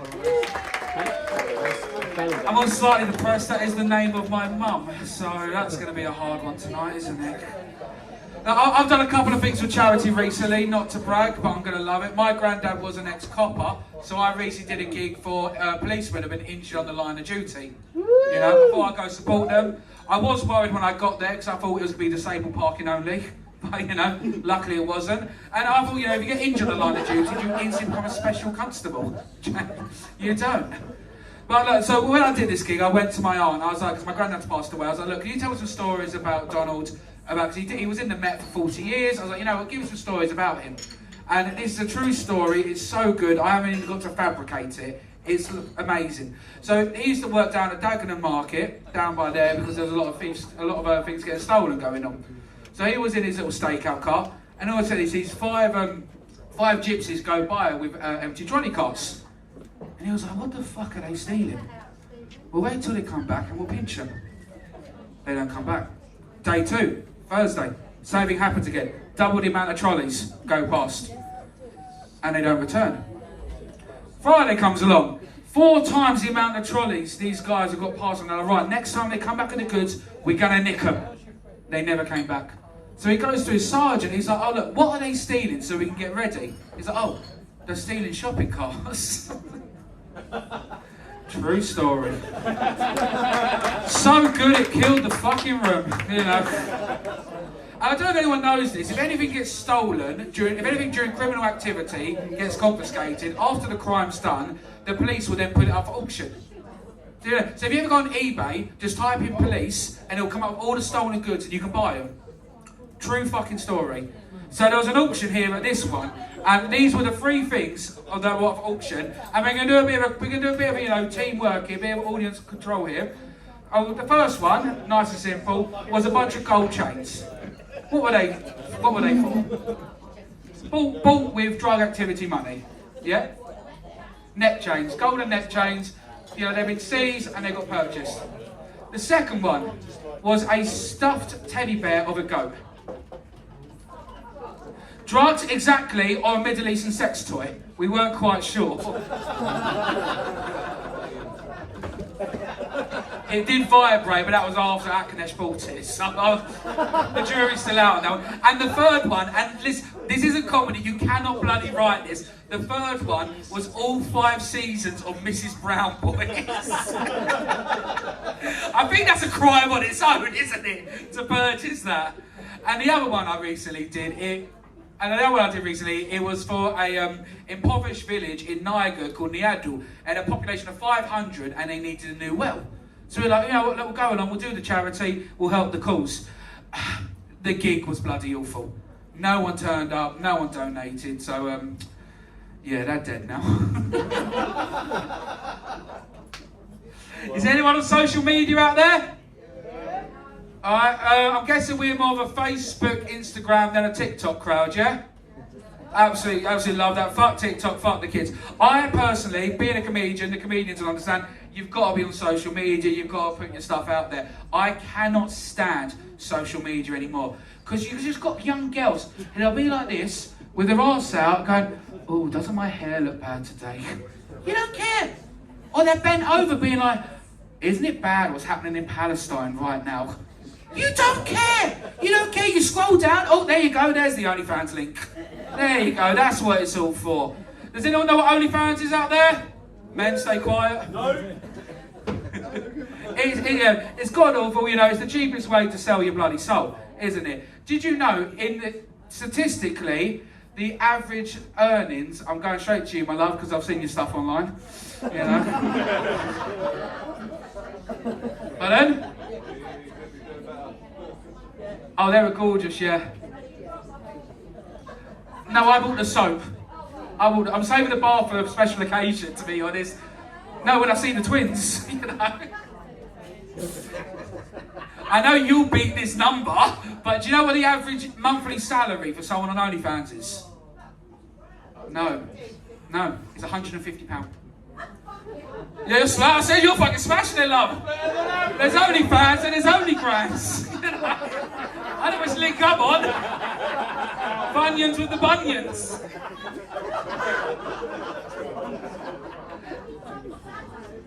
Hey, I am not sad, okay? I appreciate your art, okay? What's going to be next? Who knows? But the average salary, the average monthly earnings, is £150, with the average subscription being £5 a month. Now imagine going to the world. Here is my body, everything, for £5 a month, and the world going, no thanks. We're good. £5 is the same price as a Happy Meal in McDonald's. I know which one I'd rather. At least the Happy Meal comes with a toy. Well, so does she, but hers comes out the box at least. Right, ladies and gentlemen, are we ready for our next act of the evening? Love that. Ladies and gentlemen, are we ready for our next act in the evening? Come on. Please do it say my boy Archie Monkhouse. Are we good? Nice to meet you. My name's not Monkhouse. I don't know what the fuck he's on about. Archie Monkhouse, good to meet you. I'm a Brighton boy. And mate, my mum's Australian, my dad's Norwegian. They're both big drinking cultures. And I'm trying to quit. I called my granddad the other day. I went, Granddad, I quit drinking. He was like, mate, why'd you do that, you silly cunt? You're boring cunt with the fucking beer. What about now? And I was like, Papa Magnus, you're Norwegian. You've got to stop doing the accent. I come from a line of Norwegian fishmongers. That's why my name's Archie Monk. I've still got the name. Norwegians are weird people. Have we got any in? No, I don't think so. I don't think we're going to have any Norwegians in short, to be fair. Only me, I'll hold down the fort. It's a funny one, yeah? There's this guy in Norwegian culture called Odin. He's like the god of the gods, right? He's the god of the gods. He has a phrase that words are as powerful as swords. I disagree strongly. I don't think Odin's ever been to Crawley. There's not a shocking rise in word crime happening right now in the streets of London, folks. Control, we've got Section 5 in progress. Suspect is armed with a metaphor. As I said, I come from a line of Norwegian fishmongers. Those are hard people, you know, hard men. And I'm the softest one in the bloodline, you know. I've got lactose intolerance, Sean. Imagine me in a fucking raid in 900 AD. They're like, Archie, son of Kristen, drink the milk of the bull, so you'll be strong for the battle. I'm like, You got any soy alternatives back there, Bjorn? Bjorn, if I drink that milk, I'm out the raid, mate. I'm out the raid. If I drink that milk, I'll have to lie on my left side for 45 minutes. Bjorn, matter of fact, milk of the bull, that's not milk. I've got a dog. We got any dog people in the house? What do you got, miss?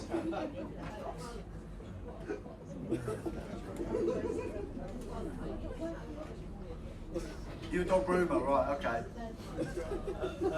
Led him up the path. Yeah, oh well, I see what she's done there. Fucking snagged me, mate.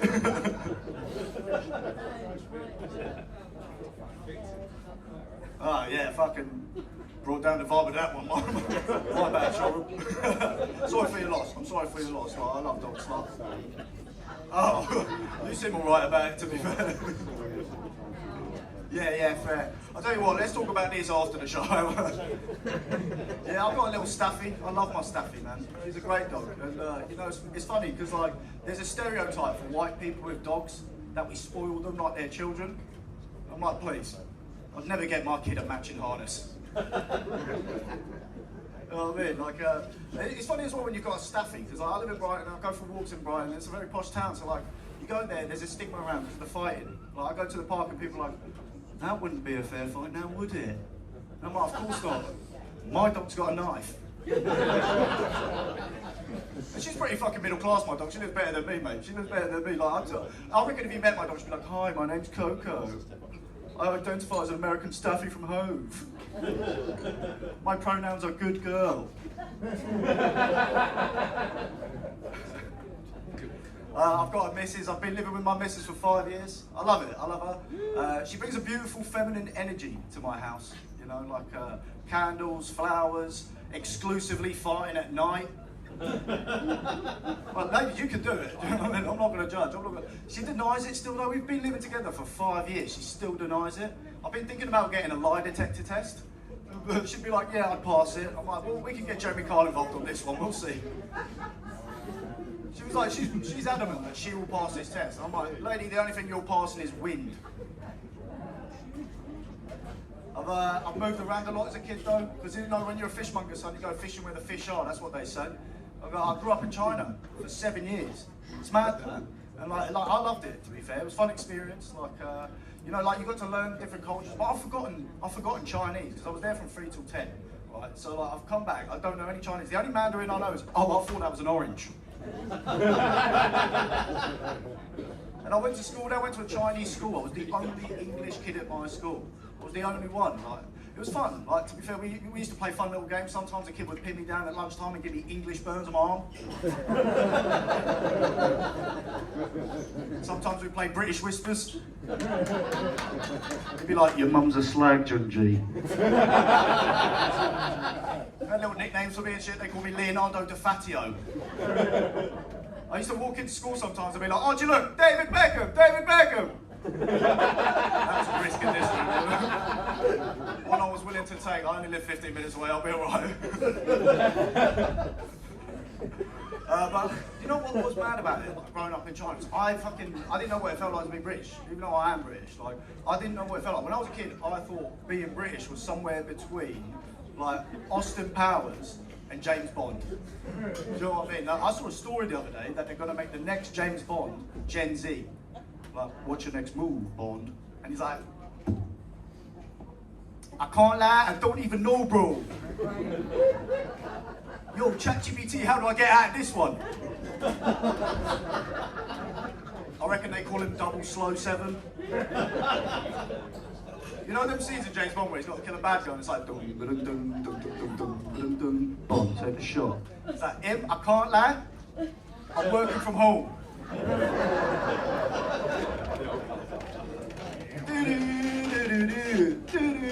Bond, take the shot. He's like, I'm kind of into holistic wellness now. I don't need a gun, I got a crystal in my pocket, I'll fuck up his aura from here. It's alright, diamonds are forever and I got rose quartz. And I don't know, what would the bad guy in that film even be called? Dr. Screen Time. I'm spending too much time on my phone. Like, in a bit of my screen time, I've grayscaled my phone. Everything's black and white. It's weird. It's making porn very weird. I'm watching porn in the 1920s. Man, Buster, those tits are the bee's knees. Guys, I've been Archie. You're going to have a fantastic night. Thank you and good night.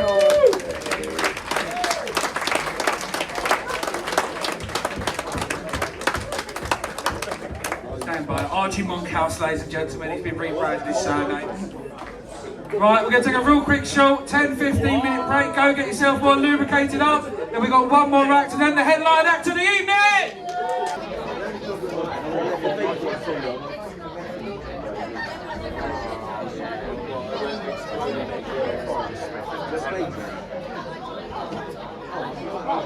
Welcome back, everyone. Welcome back!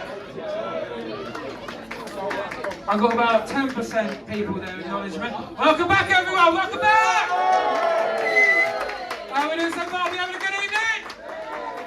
We're happy, we're loving life, fantastic. Also, quick full clarification. Who tried to reenact the fucking Shining in the men's bedroom bathroom there? Sorry, I started. Someone's headbutt at the door there. Looks fucking fantastic.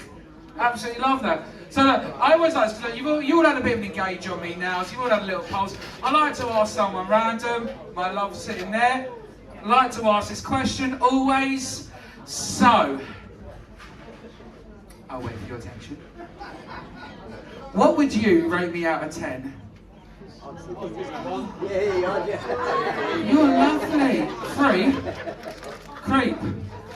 Creep. Oh, I love you for that. Honestly, you just fucked up my next 2 minutes, so thank you ever so much for that. Fucking hell. Oh, anyone else feeling like a bitch out there? Oh, what would you rate me out of 10, my love?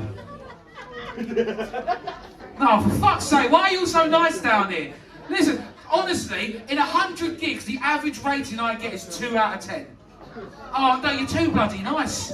You're too nice. Usually you have to think, and I'm like, oh, this isn't going to be a good answer. Round of applause, stands ovation, I'm on Apollo next week. You fucked it for me. Thank you ever so much. Listen, I know I'm not a high ranker no matter how nice you was. I know I'm a 2 out of 10. I understand that. I understand my lane in life. I do this for a fucking living. I understand that. Unfortunately, pornography ads also now know that. I used to get single, attractive, sexy, single women looking for a real man. I now get old grannies need fucking near you. Nice to see you again. Whoop whoop! Oh God, we're gonna have fun tonight, aren't we, girl? We was outside having a fag and she was telling me how she was gonna start selling her little feet pictures. Hey, you the other half. So you're the photographer. Can you concur with this feat? Or do you just have this massive foot fetish that you've encouraged us this whole time? Your feet are fucking lovely. You think you're married? Was it all in the foot? It's no longer all in the wrist, is it? It's all in the Achilles heel now. Absolutely. I mean, someone recently pressed on the VPN. Do we all know what the VPN is? Yeah, okay, the single lad at the back knows it, fist pump, we know which hand also, 2 hands, brilliant. Listen, using a VPN, you've got to be careful, because that's one last thing fucking Starman took away from us, fucking 2-tier. And listen, when you do it, you've got to be very, very bloody careful, okay? You probably guessed by my interaction with this lady, my favourite category is the MILF pool. You've got to be careful what VPN you use. You use Canada, absolutely fine. You use America, absolutely fine. If you use Iran, the Rugrats theme tune starts playing, so... Paedophile joke, brilliant. Right. So, when you're so immature, you laugh at your own jokes more than the crowd. Probably going to be a problem in daily life. Too late to tell, isn't it, killer? I love that though. Right now, Jeff, are we ready for our final act before the headliner?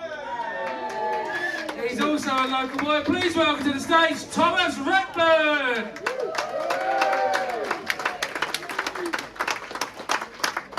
Local boy, apparently. Okay. How y'all doing? Y'all enjoying getting gently steamed? Yeah? Nice. Drinking on the cocktails, getting loose. Saturday night. Delightful. Tell you a bit about myself. So, 40, still single, and dating when you're 40, it's a lot like playing hide and seek. Just no one's looking for you. I was thinking I would be married and have, like kids and a house by now. I think this is when I'm meant to panic. I don't know, I'm feeling surprisingly zen about everything. Relaxed even. It's kind of like, have you ever been so late for work that you just start taking your time? Yeah, Wednesday. You already fucked up, yeah? Don't try to be a hero in traffic. Just chill. It's all good. And it is all good. It's good. It's good to be at the house. Yeah? Good to be doing comedy. Good to be at a show with some women here, actually. Most of my kids have the same gender balance as ISIS.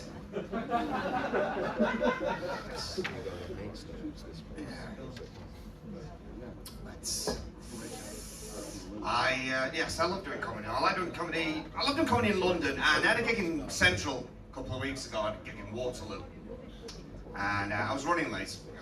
Again. And I had to get a cab. Okay, let's get a cab. Didn't get an Uber. That's right. Been getting Ubers for years. First time in years, I got like a proper London black cab. Got in. I said, Waterloo, please, mate. He said, the station. I said, well, I'm a bit late for the fucking battle. You're hoping for more, sir. Stay with me. We'll get there. I tell you a bit about myself. So, I work in science, okay? My background is science. I know my accent makes me sound like I should be a tour guide in a shepherd's pie museum. Science. Yeah. Bit of a nerd. Bit of a weird guy in general, to be honest. Bit of a weirdo. Not gonna lie, not gonna front.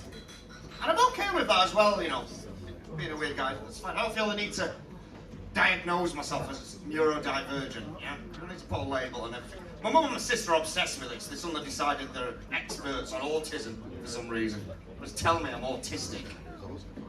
They told me I was autistic the last time I went up to visit. That's 17 times in the last 55 weeks they've called me autistic. And if I have to record one more incidence of my family calling me autistic, I'm not going to have any room left on my wall chart. Cool. Yes. I'm a bit of a weird guy though. I tend to date weird women as well, actually. Which you would think maybe opposites would attract, but no, I tend to end up with rather quirky ladies, more often than not. Remember there was a lady I was dating last year. rather quirky lady, and she always kept her shoes on in bed. She was a horse. I don't get half of these. Time for a poem.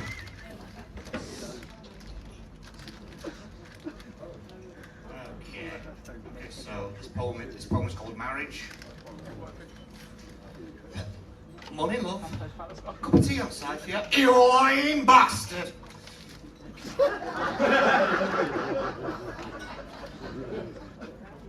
Poetry, supporting the arts. I think life is a lot like a PlayStation 5. I don't have one because I'm poor. Cool, move on with that. No. I'm trying to move on in life, though. I'm trying to broaden my horizons, and later this month I'm hopefully going to Bangladesh. Because I'm dating a woman called Ladesh. A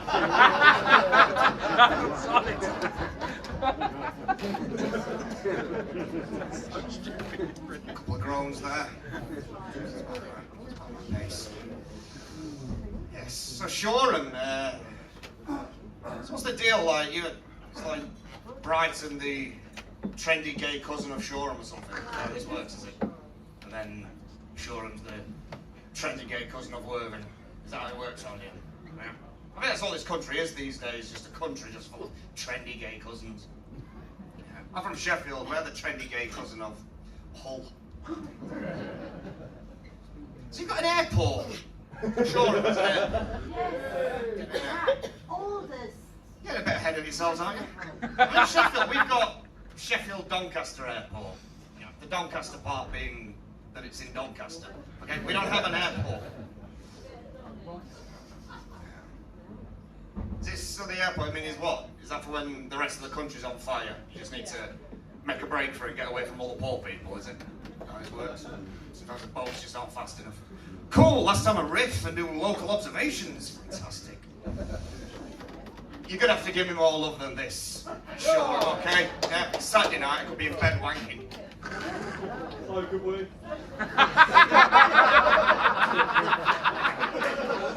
Skinhead at the back. There was a big massive skinhead earlier. I think it's too many fucking Labour in here tonight. I'm from Sheffield, I'm still got my fucking Labour membership card.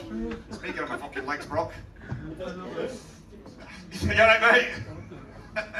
You might recognise him as the most terrifying looking man you've ever seen in your life. Looks like if the gates of hell needed a bouncer. Oh, cool. Where was I? Bloody hell. Let's get back on track. So, incels, they're a problem, aren't they? Incels. I don't know about that stuff when it also. They are, these involuntary celibates, these angry men. A particularly big problem for me, actually, incels. Mainly because if I don't get my shit together in the next couple of years, I could well be their next leader. They're obsessed with the Titanic though, aren't they, incels? They always bring up the Titanic, always having go at women, like, complaining about that they let the women and children on the lifeboats first. You know, because that was the worst thing about that disaster, wasn't it? It was just too woke, wasn't it? You know, but really misogyny is the only thing that could have saved them. Fill the lifeboats, lads. Straight white men first, please. And women if they're at least a 7 out of 10. Little too sexist, that one. That's the 7th time I've done a sexist joke on stage in the last 9 gigs. And if I have to record one more incidence of me being sexist in public, I'm not going to have any room left on my wall chart.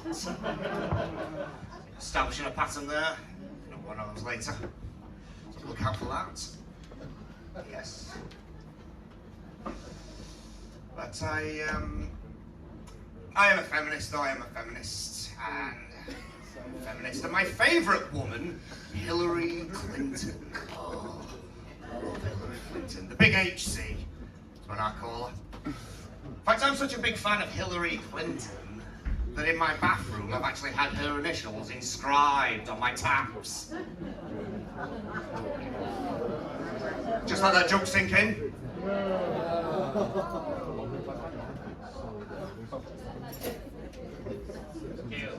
A narrator here. Great stuff.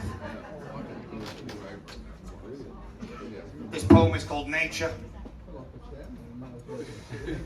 They call me the king of the jungle. You lion bastard! Well, my problem, ladies and gentlemen, is I need a hobby. You know, it's my problem. And I don't like any of the scary hobbies as well. I've got mates who have scary hobbies. I spend their free time going mountain climbing, and skydiving, go on holiday, they go paragliding, cliff diving, cave diving, which fuck cave diving. You know, after what happened to the guy, do you know the guy who got stuck? There's a picture that went viral, you know what I mean, don't you? Different story, I'll come back to you. But anyone who doesn't know anyway, so there's a man, his name was John Edwards Jones, okay? And he got stuck upside down in a dead-end fissure, okay? Dead-end fissure, 10 inches by 18 inches wide. Or as it's called in London, £1,000 a month, no pets and no visitors. I do need a hobby though. You know, I spend so much time online arguing with people on social media, you know, all that bollocks. You know, like when the BAFTAs, you know the controversy with the BAFTAs, BAFTA Awards in the year, you know, the Scottish guy. Like when that happened, I must spend like the next 2 or 3 days arguing with people and sticking up for the guy who shouted the N-word. And then I found out he had Tourette's. Little too racist, that one, I think, now. That's the 8th time I've been racist on stage in the last 13 gigs. If I have to record one more incident of me being racist in public, I'm not going to have any room left on my wall chart. Get a bit of water. Why not? This poem is called Employment. I work as an airline pilot. You flying bastard! Right, thank you very much. Cheers.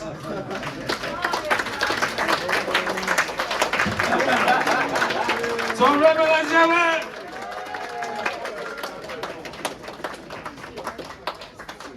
Before we bring on the headline act, I have one more question for you lovely crowd. Do you think I will ever find love and get married? Yes, and the bitch at the bar says no. Thank you ever so much. Cut her off. Listen, Kayla, let me go. Give me a big cheer. I know we said if you're dating, if you're loving, if you're on and out. Give me a cheer if you're married and happily married tonight. Love that. Okay, listen, I'm going to ask a question. Listen, I'm a geek. I love the UK statistics. This is a statistic in this country, okay? And I want to know if it's true or not from the women. Men, you can shut up. I know. Let your women speak for once. In this country, when a couple get married, a woman's workload increases by 6 hours a week. And a man's decreases by an hour a week when they're married. Is that true, women? Yes. Is it not? 12 hours. You introduced it to the washing machine just to sit on top of it, I bet, you dirty bitch. Back to you. Whites only. Careful. Right, listen, in this country, as a UK statistic, women's workload increases by 6 hours a week and a man's decreases an hour a week when they're married. That's Harbour Club, is why I am fundamentally against gay marriage. It's not fair, is it? They've got more time in the day. Time to do their hair, time to go do gym. Do you know what? If I suck some dick, I might be able to get myself a girlfriend. Who knows? I did that joke in Soho when I just started comedy, and it didn't go too well, like tonight, funnily enough. And when it got, this gay guy got up and he stormed out. Oh, well, he flared out. And on his way out, he shouted out to me, he was like, "You're a cunt!" To be fair, that didn't bother me. He knows nothing about them. If he called me a dick, I might have taken it personally. That's an amazing joke. Fuck me, brilliant. It's a positive gay joke. Right, listen, what I like to do before the headliner comes on, I like to make the room nice and cold for them, so they can really bring it back and show you how fucking good they are. So ladies and gentlemen, are we ready for our headline act of the evening? Listen, we don't know how fucking lucky we are to have him tonight. Let's do that again. Are we ready for our headline act of the evening? stage, my boy Finn Feeney.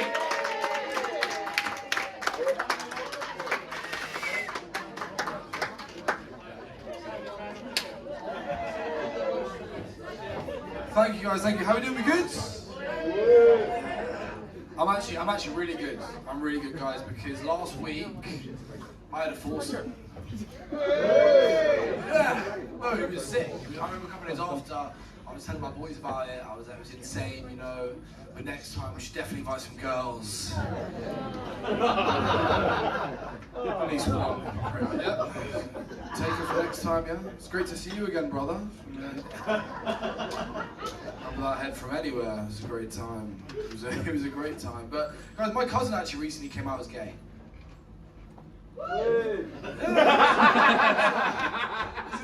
He came out as gay, right? And the thing is, he came out gay at 24. It was quite late to come out. He had a girlfriend and everything.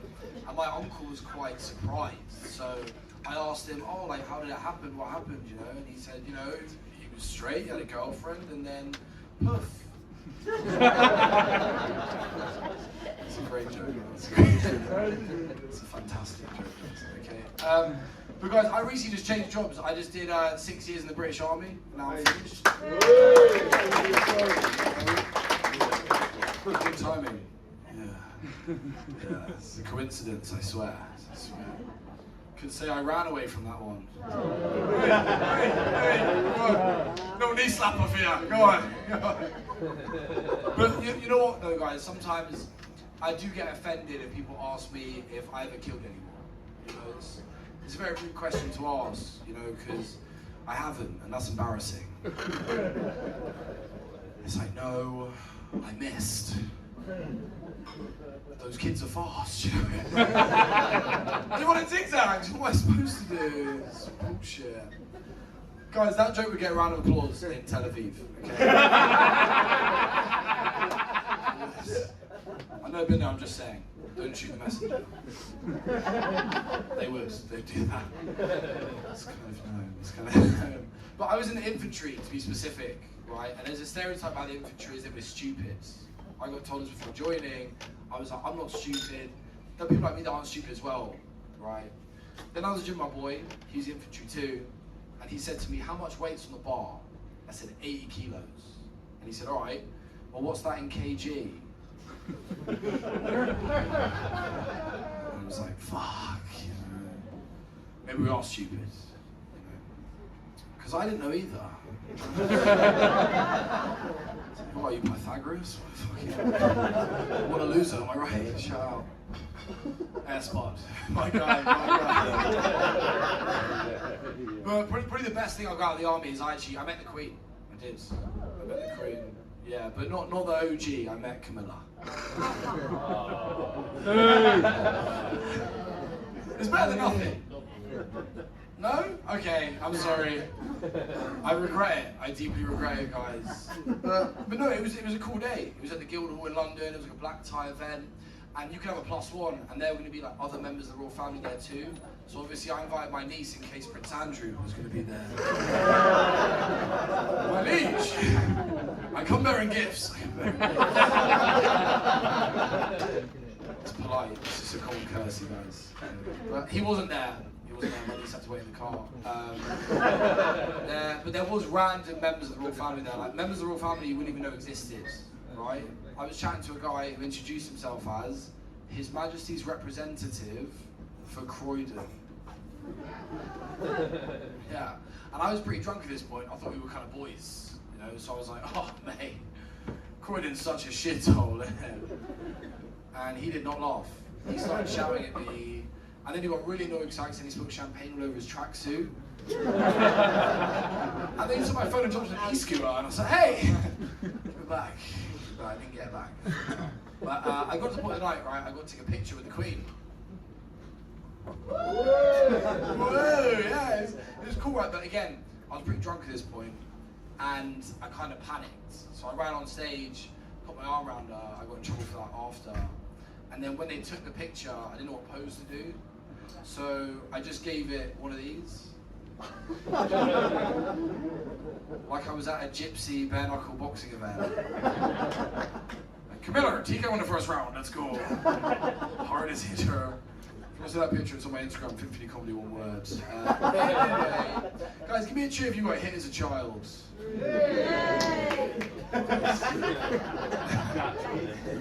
No, I got hit as a child, right? I got hit, but I didn't get abused. You know what I mean?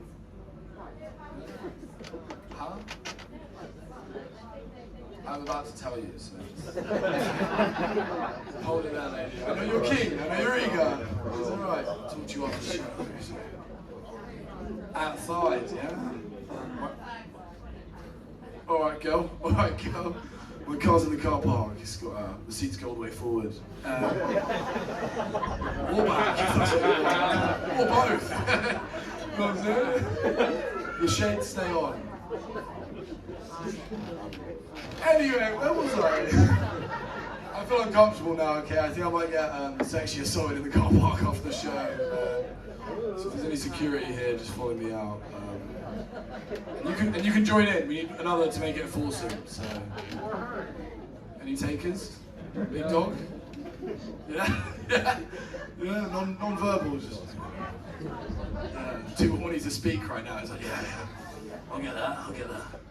But no, guys, I got hit. I didn't get abused. Okay, that's what I'm trying to say. I got hit. I didn't get abused. Like, my dad would hit me for something. Then an hour later, we were playing like hide and seek. You know. He was still trying to hit me, you know, I was trying to get away. He was a powerful man. But my dad likes drinking. He's Irish, he loves drinking. Drinking is his love language. Alcoholic beverages is his love language. Whenever I'm with him, it's like, oh, Finn, what can I get you? You know, a beer, whiskey, wine. I'm like, Dad, can you just keep your eyes on the road, please? I need to get dropped off at school. He's a big drink driver. He is. I'm saying I don't do it. He does. He loves it. I remember back in the day, right? I'd be in the back of the car messing around with my brother, and he would get really annoyed and turn around and be like, "Stop messing around. Yeah, I don't want to get pulled over. I've had 8 pints."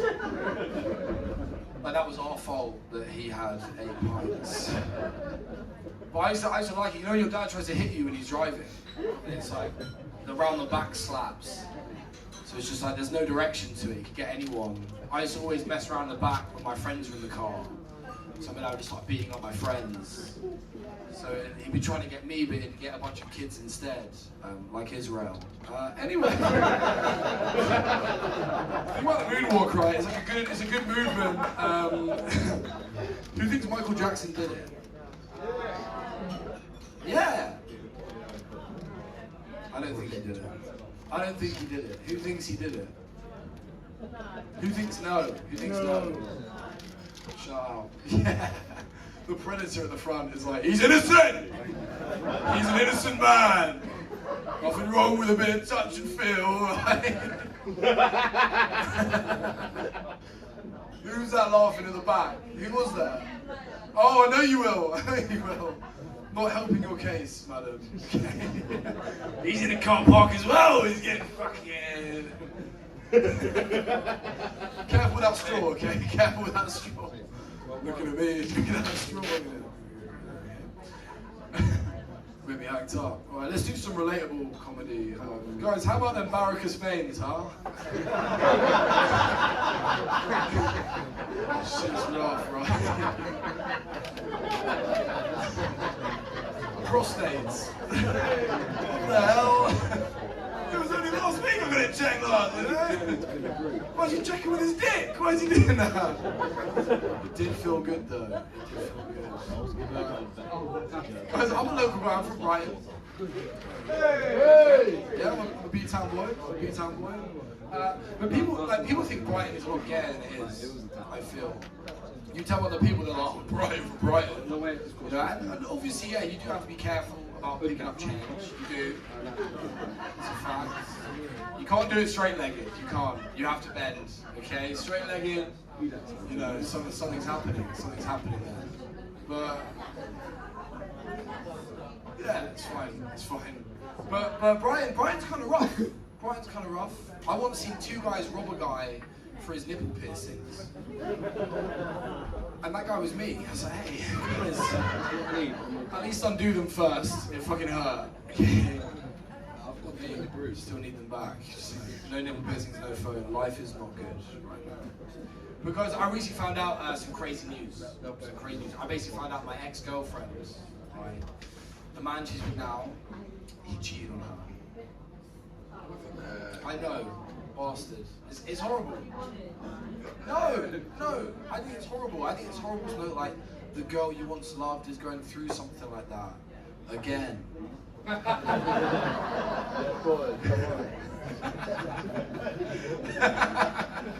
Perfect time. Yeah. What? Yeah. No, it's rough. If you can't catch a break, it's horrible. It's horrible. But I've actually got a girlfriend, guys. My girlfriend's actually Scottish. Hey, yeah. But don't worry, she's got one of the good accents. It's true. The Scottish ladies can be a little bit hit and miss. Can. It's true. It's like flipping a coin. They'll be like, "Hello, you right, mate? How you doing? Give me that wee prick of yours." Oh, madam. See you in the car park, alright? Yeah. No, but guys, if I'm being honest, that's actually an old joke. Me and my girlfriend, we broke up recently. Oh. No. So, car park. Come on, camera. Come on. No.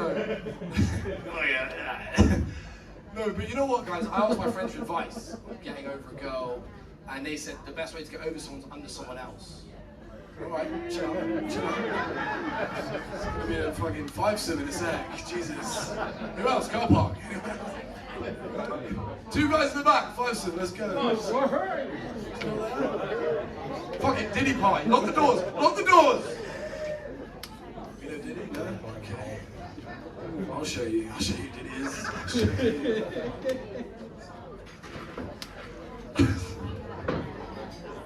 I don't like it when you join in, it actually scares me a little bit. Some jokes are keys in the jar, boy. Keys in the jar. It'll grow on me. We'll get there. But no, guys, I am going through a breakup, right? And my friend said like the best way to get over a girl is under someone else. That's what they said. So a couple of days after, I went to a swingers club. Oh, swingers club, yeah. It was 2 days after, I got kicked out for crying. I wasn't ready. Too early on, you know. It didn't feel like hers. It didn't smell the same. It didn't. It's true. But you know what? They couldn't actually kick me out. They couldn't kick me out. It was a virtual swingers club. It was virtual. I was watching porn on my own. Okay, I was watching. No, but you know why I started crying, right? Never seen this before in my life, right? Watching the porn, okay, they're doing it, and mid-sex, right? They start going, "Oh, I fucking love you so much." When have you ever seen that in porn in your life? No one here has the internet, do they? You guys draw it, right? Back in the Charlie Chaplin films, and the silent movies. The boards next to it, like, "Ooh, feels so good." You guys didn't see that? No? Okay. I'm sure we've got some veterans in tonight. Some of you look like you served in the Battle of Hastings. Another old joke. Not you, babe. Not you. You don't look a day over 24, girl. She's gorgeous.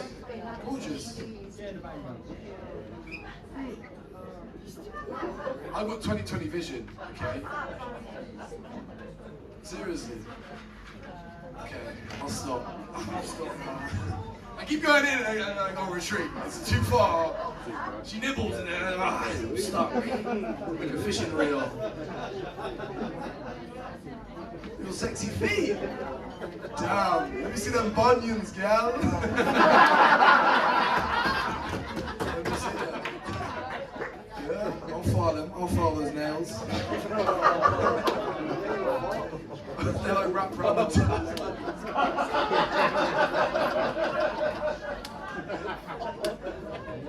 Oh, I bet you did. Let me sniff it. What? Anyway. He does that anyway.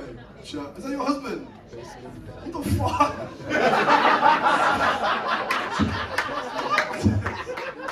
Sexually harassing me. Oi! In the cock chair. You're a watcher. You're a watcher.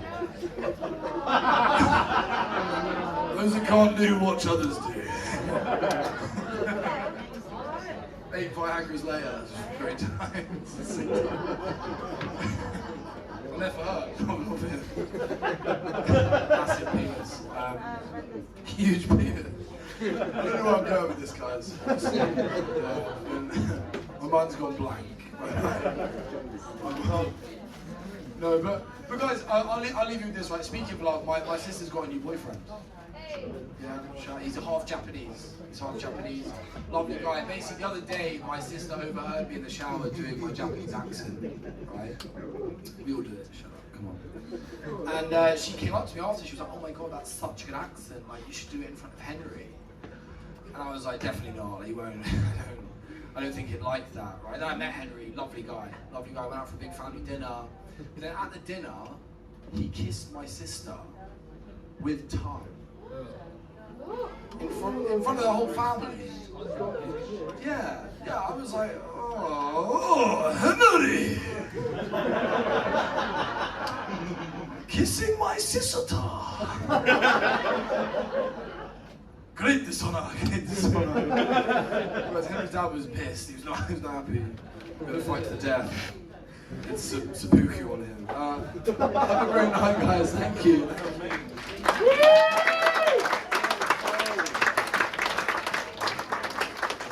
Finn, ladies and gentlemen! Usually here's where I say thank you and have a good evening, but I was speaking to the comedians and I said I want to come up and do my 2 darkest jokes. Is that okay? Is there anyone sensitive in the room? No, I'm giving a trigger warning in advance for these 2 jokes. Okay? Fully doing that, just so we know. Are we ready? Pardon? You're oversensitive. Or your toes are sensitive, or... Ooh, like a feather. Love it. Alright, so listen, when I said to you, like the Come in the Arse show right at the beginning, that was a banger, that no one got and appreciated. It was actually a woman, and the 3-minute bit was true. And she wanted me to buy her the after pill after. And I was like, I cannot afford that. She was like, oh, how about we go Dutch then? You want to go Dutch? She was like, yeah. I was like, alright, fine. So I bought some clogs and I kicked her in the cunt.